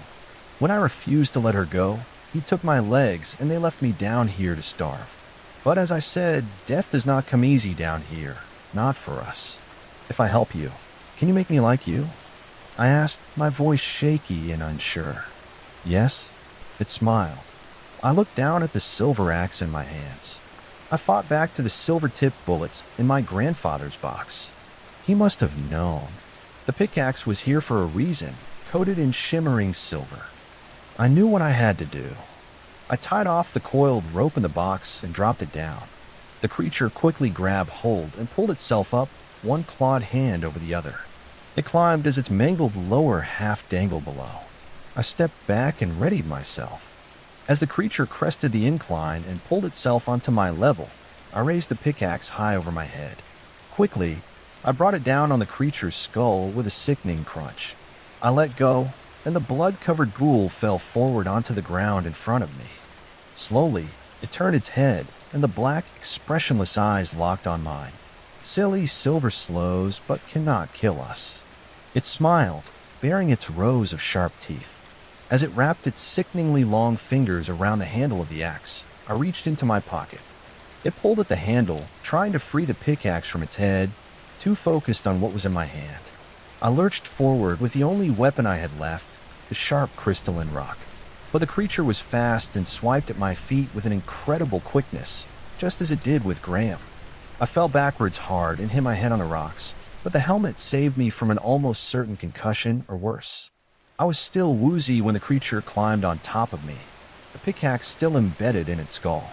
With one arm, I fought it back, holding it by the neck. With the other, I gripped crystalline rock. With its face only inches from mine, I closed my eyes and plunged it into the creature's chest. Almost immediately, the skin around the puncture withered and cracked as the rock leached the life from the creature. I pushed it off of me and crawled backwards. The creature's blank stare gave way to true horror as it looked down at the fatal, piercing blow. Confused, its hands weakly clawed at the embedded stone. I stood up and removed the axe from its skull. Again, I raised it high and then brought it down hard. This time, the skull collapsed beneath a blow. Its flesh crumbled in decay until nothing but dust and blood sat before me, soaking into a sludgy mess. Confident that I'd ended this ancient evil, I pushed curdled blood and mud flesh into the gulch below. I then used the rope to climb back down into the gulch, unwilling to take the creature's word that Graham was gone. As I stepped into the darkness, the ground squished beneath me. I directed the light to my feet and the massive amounts of blood that surrounded them. I found Graham only a few feet into the darkness. His body was cold, but I could have sworn I still felt a pulse. Blood oozed from large gashes in his throat, stomach, and arms. Still, I had to try. He was heavy, but I managed to drag him all the way back to the rope.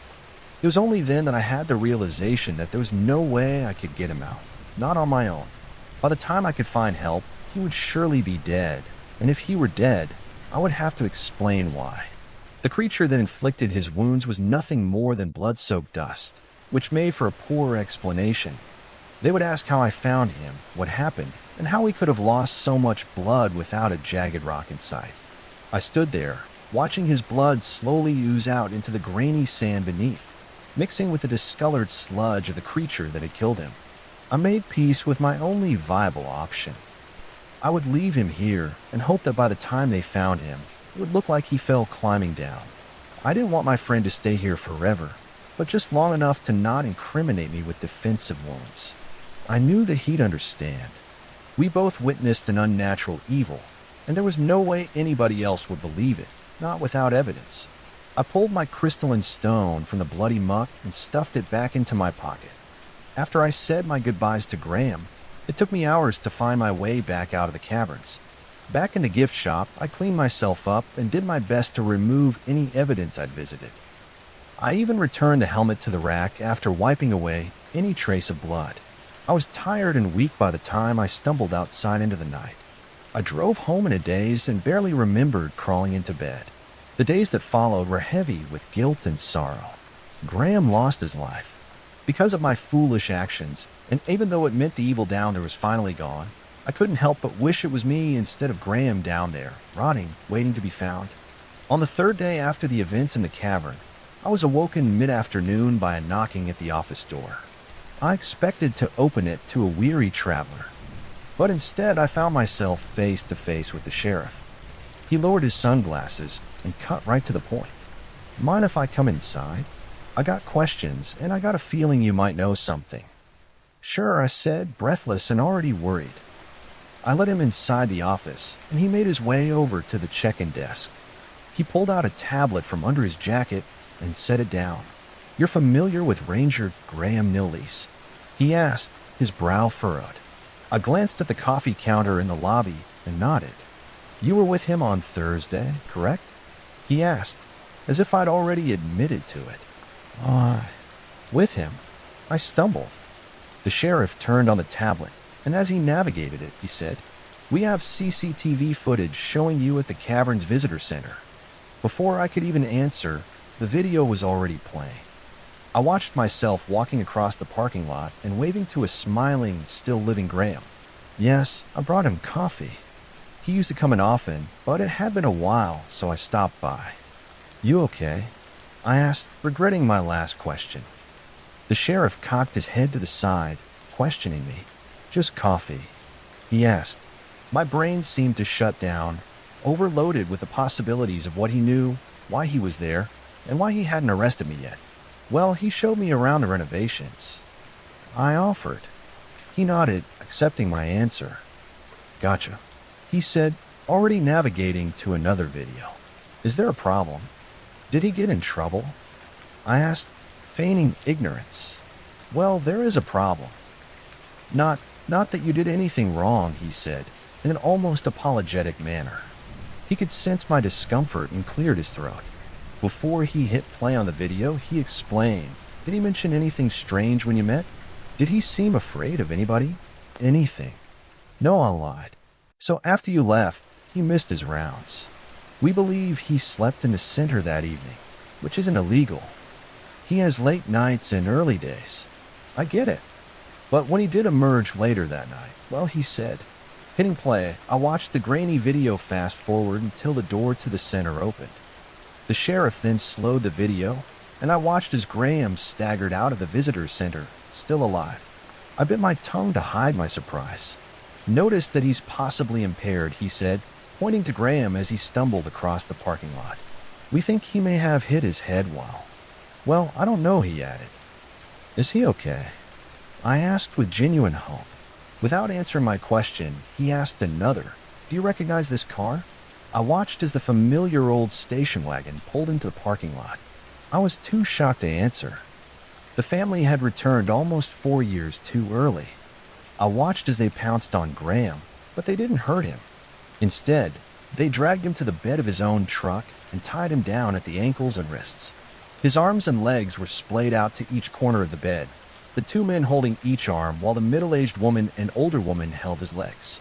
The teenage girl just stood there watching him, and even though the footage was grainy, I swear I could see somebody else watching from the car window.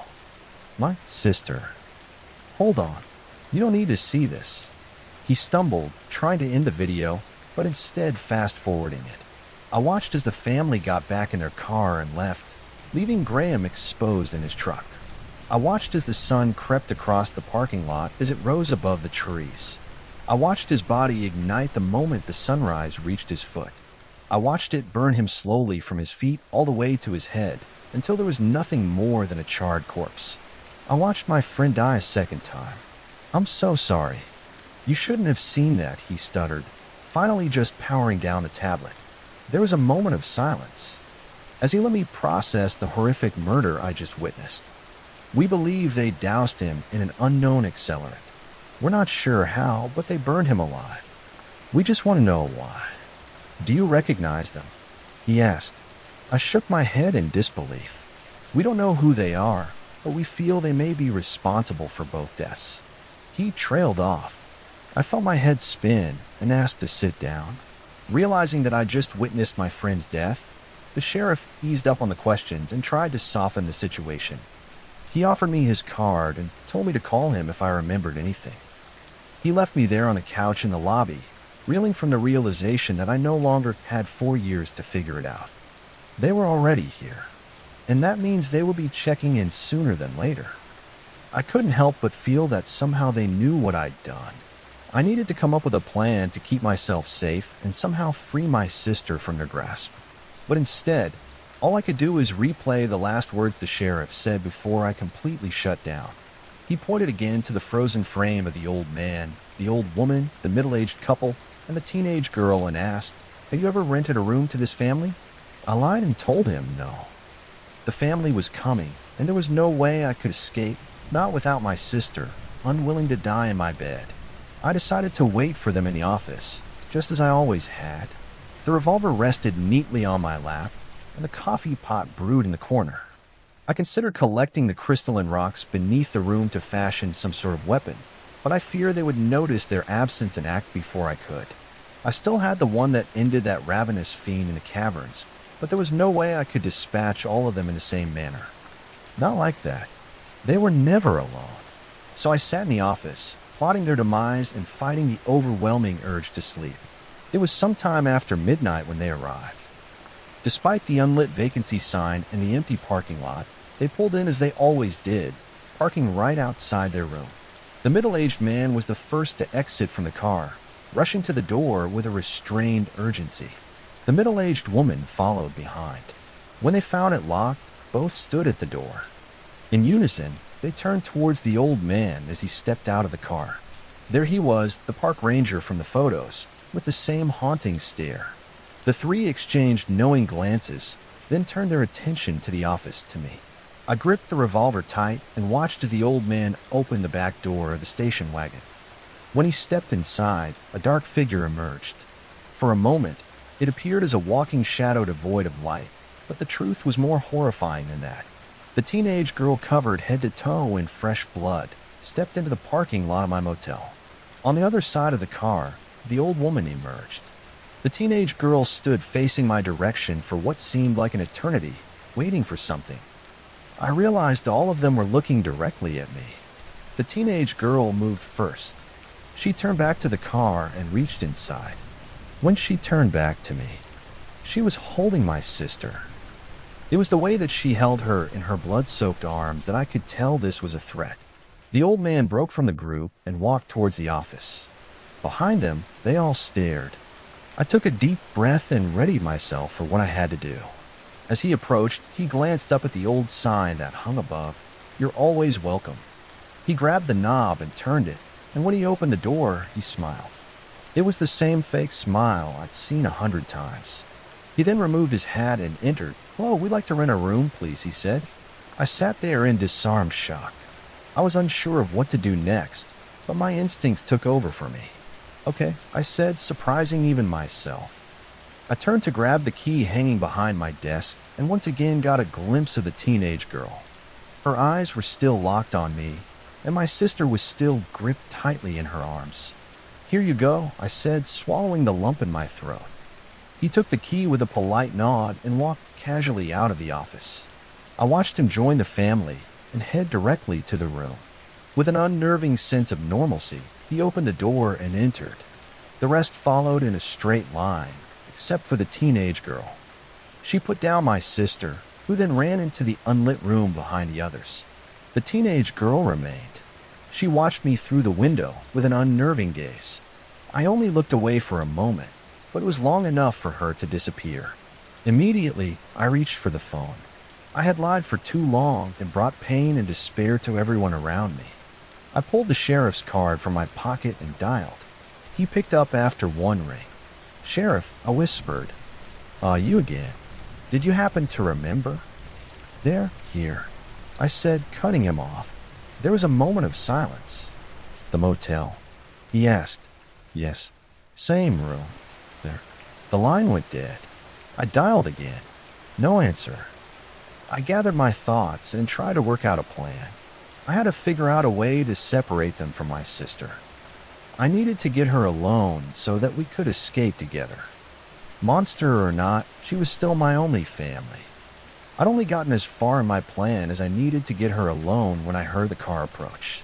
The red and blue lights flashed in the distance as the cruiser approached at a very high speed. However, the moment he hit the parking lot, he killed the lights and slowed to a crawl. I watched him park too, close to the family station wagon. Then again, he was the only other vehicle in the parking lot. There was nowhere to hide. I went to the door, revolver in hand, and peered out through the window next to it. With one hand on the knob, I waited for him. Again, he stayed in his car for an uncomfortably long time, his sense of urgency seemingly lost. I then realized he was probably calling in support, but I thought wrong. Instead, he opened the door, and with a casual saunter, he made his way to the family's room. "No," I said in a hoarse whisper. I opened the door to warn him, but before I could get out a word, he knocked, he waited, then opened the door himself and went inside. Terrified, I wanted nothing more than to go back inside the office, but it was foolish to think anywhere was safe. I stepped outside with a gun in my hand and crept towards the room. I lingered back by the cars, listening for any sign of a struggle. That sign came in the form of 6 gunshots. They were followed by silence. I ran, but not in the direction I expected. I ran towards the room. 6 shots for 6 members of the family. Foolishly, I hoped he'd missed the last one. "Stay where you are," he said from inside the room. I pushed open the door and stumbled inside. What I found was not the heroic scene of a small-town lawman standing over slain demons, but instead he was lying in the corner of the room, bleeding profusely from the gut. As I stepped into the room, the family gently pushed me aside as they walked calmly out of the room. They paid no notice to the revolver dangling at my side. The old man tipped his hat and flashed that fake smile as he passed, as if this were nothing out of the ordinary. "Where are you going?" "You can't leave now." The sheriff shouted through the blood pooling in his mouth. He fired the gun again, straight into his own stomach. "Now you have to turn to me. You have to turn me now," he shouted, and with each word the exertion pushed oozing blood from his wounds. The older woman ignored him as she collected her earrings from the side table and walked out the door, followed by the teenage girl, now clean to blood and changed into a modest dress, neither acknowledging the dying man in the corner. "I covered up everything for you. You owe me this," he whimpered.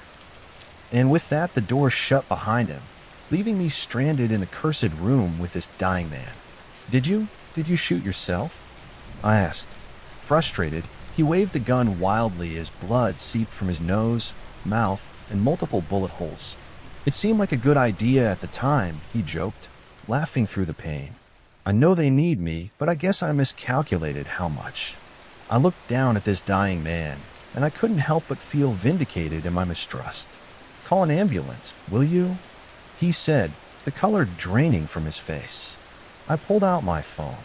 A look of momentary relief flashed across his face. I started to dial, but then stopped. "What do you mean they need you?" I asked, my finger hovering over the send button. Frantic worry set in as he realized why I hesitated. "Oh, cut the shit, we both know what they are. You don't have to lie anymore. You help me find him. We both want the same thing. You and I," he sputtered. "I don't think so. What did you do for them?" I asked. He laughed in disbelief. "Really? Did you ever wonder what happened to the bodies once they were done with him? The ones they didn't leave on the side of the road for me to handle." I shook my head. "It's your property. It's big. But not that big, he said, realizing that I didn't know. Where? I asked, thinking about all the off-limits places my father had restricted us from dangerous sinkholes, the old septic tank, the open caves. My parents would never, I said, knowing it was a lie. Your parents, maybe, but the old couple that ran this place did every damn thing they were asked, and look what it got him. I shook my head, tears welling in my eyes. It got him their little girl back, he said weakly. I stood over the dying man, my whole world coming down around me. I knew the answers, but I still wasn't ready for the truth. I looked down in the direction of where the bodies were hidden, as if looking through the wall, itself searching for them. The septic, he said, as if he could read my mind. But you don't want to see that. I realized how close to death he was and hit send on the phone. Don't bother, he said. Even if you drove, I'd only make it to Gillis Road. 911, what's your emergency? Said the voice on the other line. I tried to answer, but the words wouldn't come, stuck in my mouth with uncertainty. The sheriff shook his head. Sorry, missed dial. My apologies. Have a nice night, I said and hung up. Do what you will with my body, but without me, they're going to come looking, and when they do, those monsters will be long gone. And you'll be left to clean up and take the blame. You should probably have a plan for that. But I didn't do anything. It was Oldham, I said, choking on my words. It's your property, sort of, he said, pausing as a thought slowly came to him. They don't care if you fear them. They're smarter than that. They only care that you fear death. I watched his life slowly drain from his body. I wanted to hold his hand to comfort him, but my own repulsion of what he'd done overrode my empathy. As he faded away, he looked me in the eyes and muttered one last thing. I remember your parents. What a shame. You should never have been left here with them. His voice trailed as his eyes glazed over, and his heart finally stopped. I rolled him into an old sheet and dragged his body to the cruiser outside. With great effort, I was able to heave his corpse into the back seat. I drove it around to the back of the motel, and then returned to clean up the trail of streaked blood that led from the room to the parking lot. I used buckets of warm water from the shower and scrubbed it clean with an old push broom. It was a poor job, but I didn't have time for perfection. I drove the cruiser along the strange path I'd avoided my entire life. My father had told me as a child that this place was unsafe, and as an adult, he further emphasized the danger of it. This is where he took old rusted propane tanks that had sat for so long the sulfur smell had faded into a deadly absence. This is where he disposed of waste that was unfit for the burn pit. This is where he said that if I ever wandered into, it would cause everlasting harm. At least he was telling the truth about that. When I reached the unrecognizable location that I'd avoided for years, I stopped the car. I retrieved the large flashlight from the trunk and continued on, looking for any sign of, death. I saw the rusted white paint of old propane tanks buried halfway beneath a layer of dirt and fallen leaves, and walked in that direction. The smell hit first, the putrid stench of decay that was so thick you could taste it. The ground beneath me seemed to soften as I neared the trench where an old septic tank once was. It was never used and removed some time after I was born. It was the remnants of the dream home my father always promised to build for my mother. Instead, they settled into their macabre routine and lived out their lives in the small cottage attached to the motel. I always thought that my sister's death was the reason the dream was abandoned, but it turns out they just found other uses for the plot. As my view crested over the ditch, my mind struggled to comprehend the amount of death that was discarded just a few feet in front of me. Bodies in various states of decay, most of them were years or decades old, stacked without regard to their humanity. Rotted bodies sat atop sun-bleached bones resting on a thick layer of decayed flesh, and on top of it all was poor Bill Henley. His body was almost unrecognizable. No longer the strong, imposing man that stood outside his truck. Now he was nothing more than a withered white corpse drained of everything that gave him life. Small incisions covered his legs, arms, belly, and neck. He was drained of blood and wiped clean. His eyes were now nothing more than deep black sockets. I felt guilt for not warning him, but I realized I had a chance to make it right. I pulled the sheriff from the back seat and dragged his body to the pit and rolled him down. He landed next to Bill. I collected the bloody sheet and carried them over to the nearby burn pit, the one my father rarely used. I lit a match and tossed it onto the sheets. As I watched the flames consume and burn the bloody sheets, I laughed at the futility of burning evidence when I had a pit of dead bodies only a few feet away. What was I trying to hide? In the wake of that epiphany, I formulated a plan. I stomped out the burning sheets and smothered the fire. I would need those later. I returned to the cruiser and siphoned most of the gas from the trunk, spilling it into a bucket I found nearby.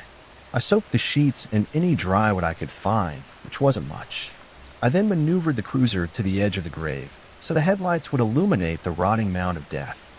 As I walked across the corpses, searching for fat-soaked clothing or anything that would burn, I could feel the old bones snap and crunch beneath my weight. I listened to the nauseating sound of rotted organs rupturing below. By the time I climbed out, the smell of death and gasoline were indistinguishable. It didn't matter, though. I knew exactly how I was going to dispatch these horrible, soulless creatures. I knew exactly how I was going to kill these vampires that had haunted me my entire life, these beings that cursed my family's very existence.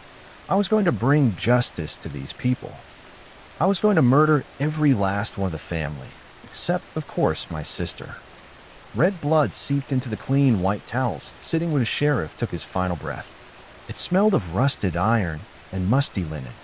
It was an odd feeling to stand in that empty motel room where decades of untold carnage had taken place so close to where I spent my life. Somehow, though, it still felt like home.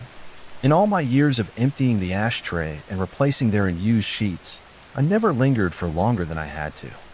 In the back of my mind, I believe I'd always sensed the evil beneath the floorboards, but now I had all the time in the world to linger. I was waiting for their return. It was only an hour or so before sunrise when I heard the familiar rattling shake of their old station wagon pulling into the parking lot. I gathered up the towels, stuffed them into my cleaning cart, and did my best to remain small and invisible when the door opened. The old man was the first to enter. He greeted me with that eerie fake smile. The others followed in after. I pushed my things aside and waited for my chance to exit. The teenage girl entered last, holding the hand of my sister. They continued about their business as if I weren't even there. Most of them headed straight to the bathroom, where I heard the trapdoor open into their lair below. The old man stayed behind and lit up a cigarette and then offered one to the old woman. She turned back from the bathroom and joined him at the table. My sister, on the other hand, immediately turned on the old television. She stood in the center of the room and watched as an old black and white Western movie began with a shot of the sunrise. With the old couple paying no attention to me, I leaned in and whispered to my sister. "I think you left this," I said, pulling the photo of her and I from my pocket. She broke her gaze from the cowboy on the screen and glanced at the photo. She took it from my hand. "I have the other half if you want it, with Mama and Papa in it," I said, looking over at the old woman who only spared me a passing glance. I lowered my voice even more. "I can bring it to you in a few hours, but you'll have to wake up early." She glanced at the curtains covering the window and the world outside. I tapped at the backside of the photo. She turned it over. I had written the words, "If you are alone, I'll protect you," in red ink. She nodded. I left and returned to my room.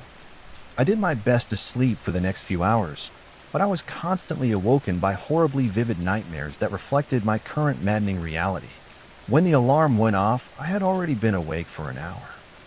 I crawled out of bed and forced myself to eat something. With such a heavy sense of impending doom, I found it difficult to focus on the menial tasks like brushing my teeth. Too anxious to think about anything else, I checked the family's room, cracking the door slightly and peeking in. It was empty, except for some lingering smoke that danced with the dust and the sunbeams. My sister was still asleep beneath the floorboards. I used this time to walk back out to the septic tank where I lit the gasoline sheets and fat-soaked clothing in the burn pit. The flames reached high, and I prayed this would burn for at least a few hours, long enough to be noticed when the time came. At the edge of the pit, I looked down at the legacy of horror that my family would forever be aligned with.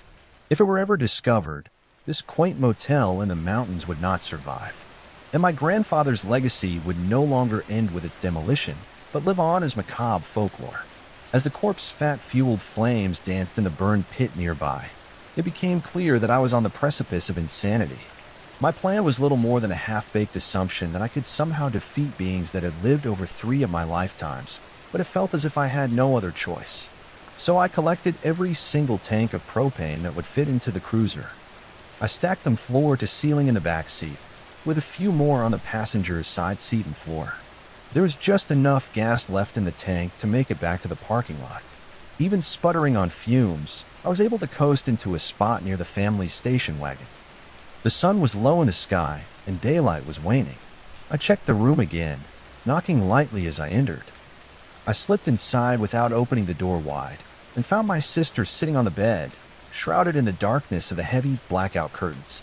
I produced the photograph of my parents from my back pocket, and I handed it to her. "Do you still want to leave?" she asked. "Yes, but I'll make sure you're safe. They won't trap you in those caves. I promise. They think you changed your mind. Master said you're too afraid to leave this place, that you're weak and insignificant. The Master said that you are nothing to fear."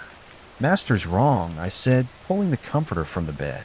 The light was low, but it was enough harm for her pale, fragile skin. I'd seen how quickly it engulfed Graham. I knew how little it took to kill them. I had my sister lay on the bed and wrapped her in the comforters. I tucked in every last corner and picked her up, holding the seams close to my body. I carried her to the office as fast as I could. Once inside, I took her behind the desk and I told her to hide. The window shades were already drawn, but she remained covered, hunkered down behind the check-in counter. "Do not move until I return. Do you understand?" I asked. She nodded. I sprinted back to the room as fast as my legs would take me. The sun was now setting, and I only had a short time before the family would wake. I remade the bed with the comforters from next door and smoothed them out, as if they would even notice. With everything back in place, I returned to the cruiser and dragged each tank into the room, one by one. I took the heaviest ones first and opened the valves wide. Some hissed violently, while others were a low, breathy whistle. The faded odor of sulfur was faint with age, and I barely noticed the scent. With the last tank open, I sealed the door shut and shoved wet towels at the base. I set a timer for sundown and hurried back to my sister. I found her huddled beneath the comforter with both photos in hands, holding them together as one. She looked up at me with sad eyes. "I wish I never had to leave. I miss being a child," she whimpered. The statement itself sounded so odd, coming from such a little girl. "Do you remember why you left?" I asked. She nodded. "Mother said it was the only way. She promised to always be waiting, though." She lied. She did her best. "But people can't wait forever," I said, brushing her hair back. "We can," she said, looking up at me with eyes that I only now realized were marbled with deep black veins. "Why do you visit when you do?" "Every 4 years," I asked. "The road is long, and the further we go from caverns, the more we must feed. The more we feed, the more dangerous it gets. Why don't you stay here where it's safe?" I asked. "We can only stay for as long as the earth allows us. If we stay too long, the soil becomes impure and poisoned, so we must always move. Only in the caverns can we sleep forever." "Then why not stay in the caverns?" I asked.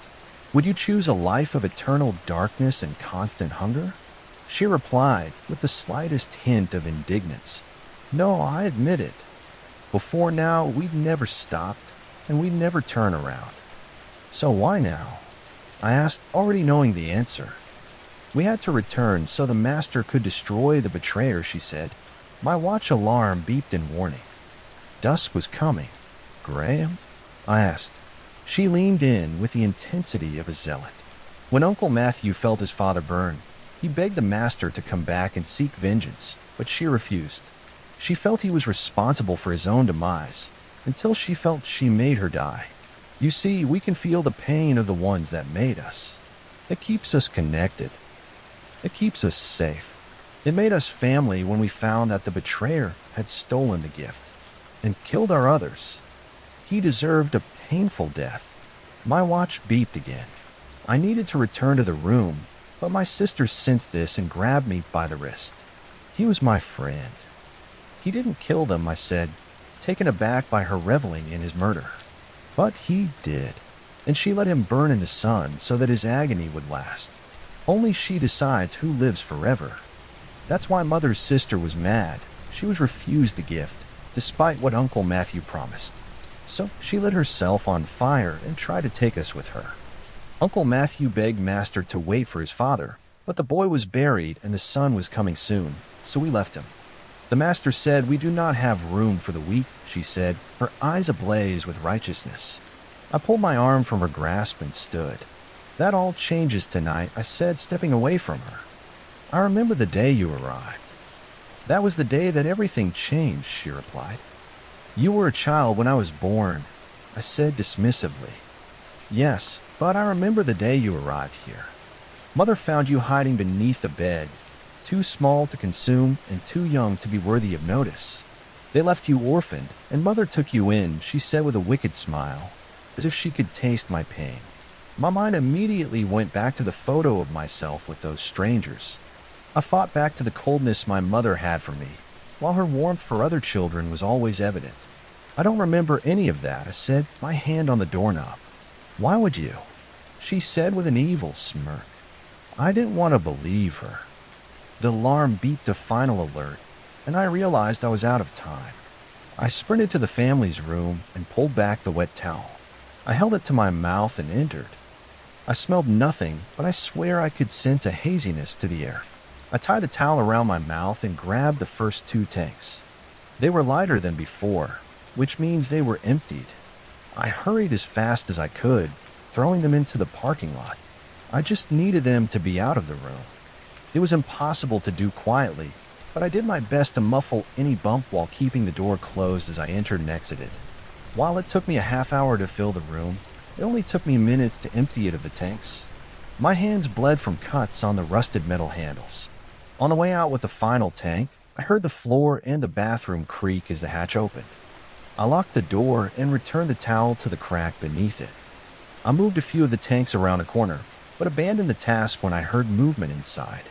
I sprinted back to the office and found my sister already standing in the center of the room.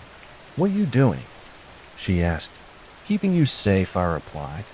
"I am safe. She knows you won't hurt me." "You can't hurt any of us," she said, standing in the doorway to the office, with my sister staring through me with those deep black eyes.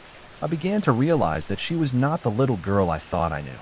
It was her reveling in the pain of others that made me realize she was more than me, in more ways than one. She wasn't my sister anymore. It was then that I heard an unholy scream come from inside the family's room. The teenage girl, the Master, had noticed my sister was gone. I thought for a moment that my plan was unraveling, but the old man was stuck in his habits. The door was thrown open, and the teenage girl emerged beast-like in her anger. But the old man, the park ranger, was not concerned. Instead, he did as he always did. He lit a cigarette. The explosion shook the very foundation of the motel. Pictures were thrown from the walls and glass shattered. When I looked out at the parking lot, my ears still ringing, I saw the Master lying motionless on the asphalt. I stepped outside with my sister rushing past me, letting out a primal scream as she ran to the Master. Behind them, the motel room was aflame in hellish fire. I could hear a loud, ghoulish moan, even above the crackle of embers. The old man stumbled out, howling in pain. It was the first time in my life that I'd ever seen any sign of emotion from him. His flesh dripped from the bone as the heat melted his skin. His white skull was slowly revealed behind blackened flesh as it sloughed off his face. With each step, he left behind charred chunks of melted skin and a smoldering trail of burning gore. He made it only a few more feet before collapsing in a heap of scorched agony. He struggled to crawl away from the flames, but as he tried, his muscles separated from his body like what I can only describe as pulled pork. The building collapsed in on itself, trapping the others inside. I could hear their screams as they begged for the Master to save them. She awoke suddenly and leaped up. Her eyes seemed to darken into black orbs set deep in her skull. She let out another primal scream, and she ran towards me. I reached into the back of my pants and pulled out the revolver, aimed and fired. The first shot struck in her shoulder, and it seemed to surprise her, the pain from the silver-tipped bullet. She slowed for a moment, feeling the sting. I watched as my sister felt it too. The master bared her sharp teeth and continued on, but I waited to fire. I waited until I knew I wouldn't miss. I waited until she was close enough to see my own reflection in her black eyes. I waited until it was almost too late. And then I fired. All 6 rounds struck her, with the last catching her right between those dead, soulless eyes. She dropped to the ground. But I remembered silver cannot kill. It only slows. I pulled out the crystalline rock that killed the very creature that started this nightmare and approached the master with caution. I could hear her rapid, short breaths as her body worked to push out the silver-tipped bullets. I rolled her over and raised the crystalline rock above my head, ready to plunge it into her heart.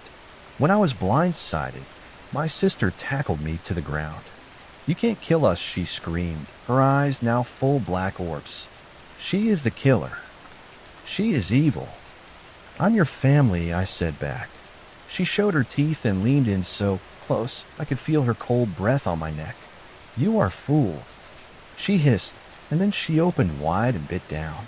I could feel her sharp, jagged teeth as they pierced my skin, tearing at my flesh. I had no choice. I had to fight back. I only meant to hurt her when I plunged the crystalline rock into her side. She howled in pain and rolled off of me. I saw the strange salted rock do its work as the skin around her wound started to shrivel and dry. I went to pull it out, but she pushed me away and grabbed hold of it herself. She yanked at the deadly stake piercing into her side, trying to remove the crystalline rock, but it broke. The larger part fell to the ground with a dull end. The rest remained inside her, eating away at her innards. She looked me in the eyes one more time, and for a moment, just a moment, I could see the face of the little girl I once knew. She collapsed to the ground as her ribcage collapsed in on itself. She was gone. I looked back to the master, but the place where she fell was now just a spot of wet blood on the asphalt.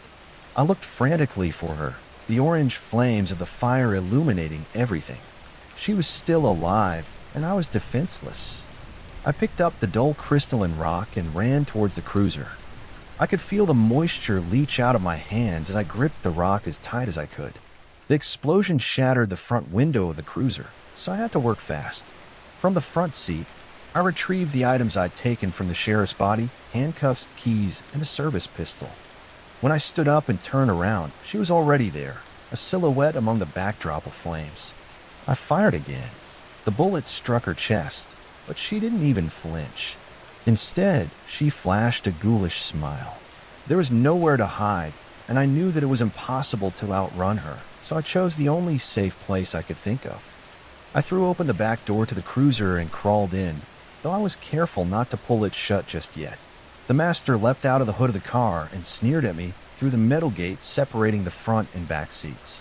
Slowly, she crossed over to the opposite side of the car, her gaze locked on me like the predator she was. I was backed against the door, ready to push it open behind me, but even then I knew I couldn't outrun her. She opened the rear door across from me. Her long, clawed nails gripped the metal grate over the windows as she pushed the door wide open. I know she was sure that she had me trapped, so she toyed with her prey. She moved slowly and deliberate as she crawled into the back seat with me, her pitch-black eyes swirling with reflections of the fire outside. She smiled, and her jagged, toothy grin was revealed, dripping with foul-smelling slime. Again, I waited until she was close enough to kill, and then I taunted her. "This is what I used to kill your maker," I said, holding up the broken crystalline rock. Her motionless eyes remained fixed on mine. Her expression was unchanging. With an inhuman quickness, she grabbed hold of my wrist tight enough to break a bone, but I held the rock as long as I could. I watched her eyes and waited. The moment she broke away to glance at the dull broken rock that killed her creator, I acted. With my free hand, I slammed the handcuff link onto her wrist. She squeezed tight with retribution, and I could hear the bones snap. I dropped the rock and kicked backwards. I tumbled out of the cruiser and into the parking lot, hitting the asphalt with a sickening thud. She then leapt at me, but fell short, unable to break free from the handcuff that I'd secured to the metal dividing grate inside. I kicked the door shut and then ran around the vehicle as she yanked at the handcuffs. I slammed the other doors shut. With her free hand, she tried to open the door, but found it locked from the outside. Slowly, I stepped away, watching the violent flurry of movement as she struggled to break free from the restraints. She kicked at the metal-grated windows, managing only to dent them.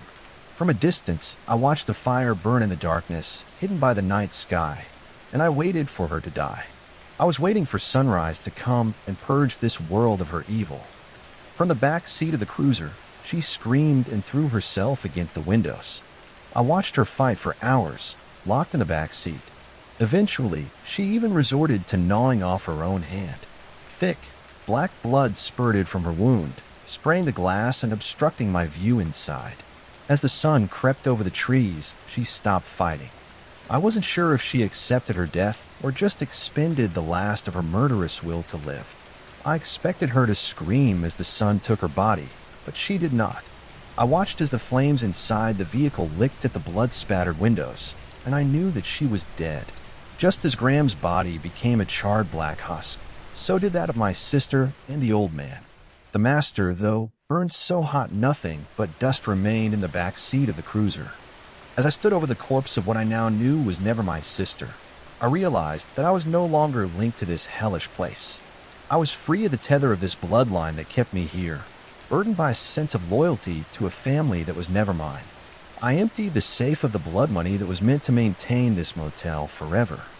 There was no longer anything that held meaning for me here, so I watched as the flames leapt from room to room, and eventually the office and the cottage itself. The smoke from the septic tank burn pit still billowed thick black smoke, and I hoped that whoever came, it would draw their attention there.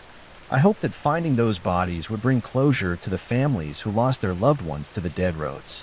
I hoped that those bodies would be the last. I hope that I had actually ended it tonight. I hope that after hearing my story, you'll understand. I hope that if you ever meet a family that seemingly never ages, you will know what they are and know that whatever they promise, you will never be a part of their family. I left in their old station wagon with nothing but a duffel bag of old bills, no longer bound to the motel by a legacy of blood. As I passed the fire engines on the way down the mountain, I thought to myself, the family may have been able to live forever, but until now, I had never been able to live at all.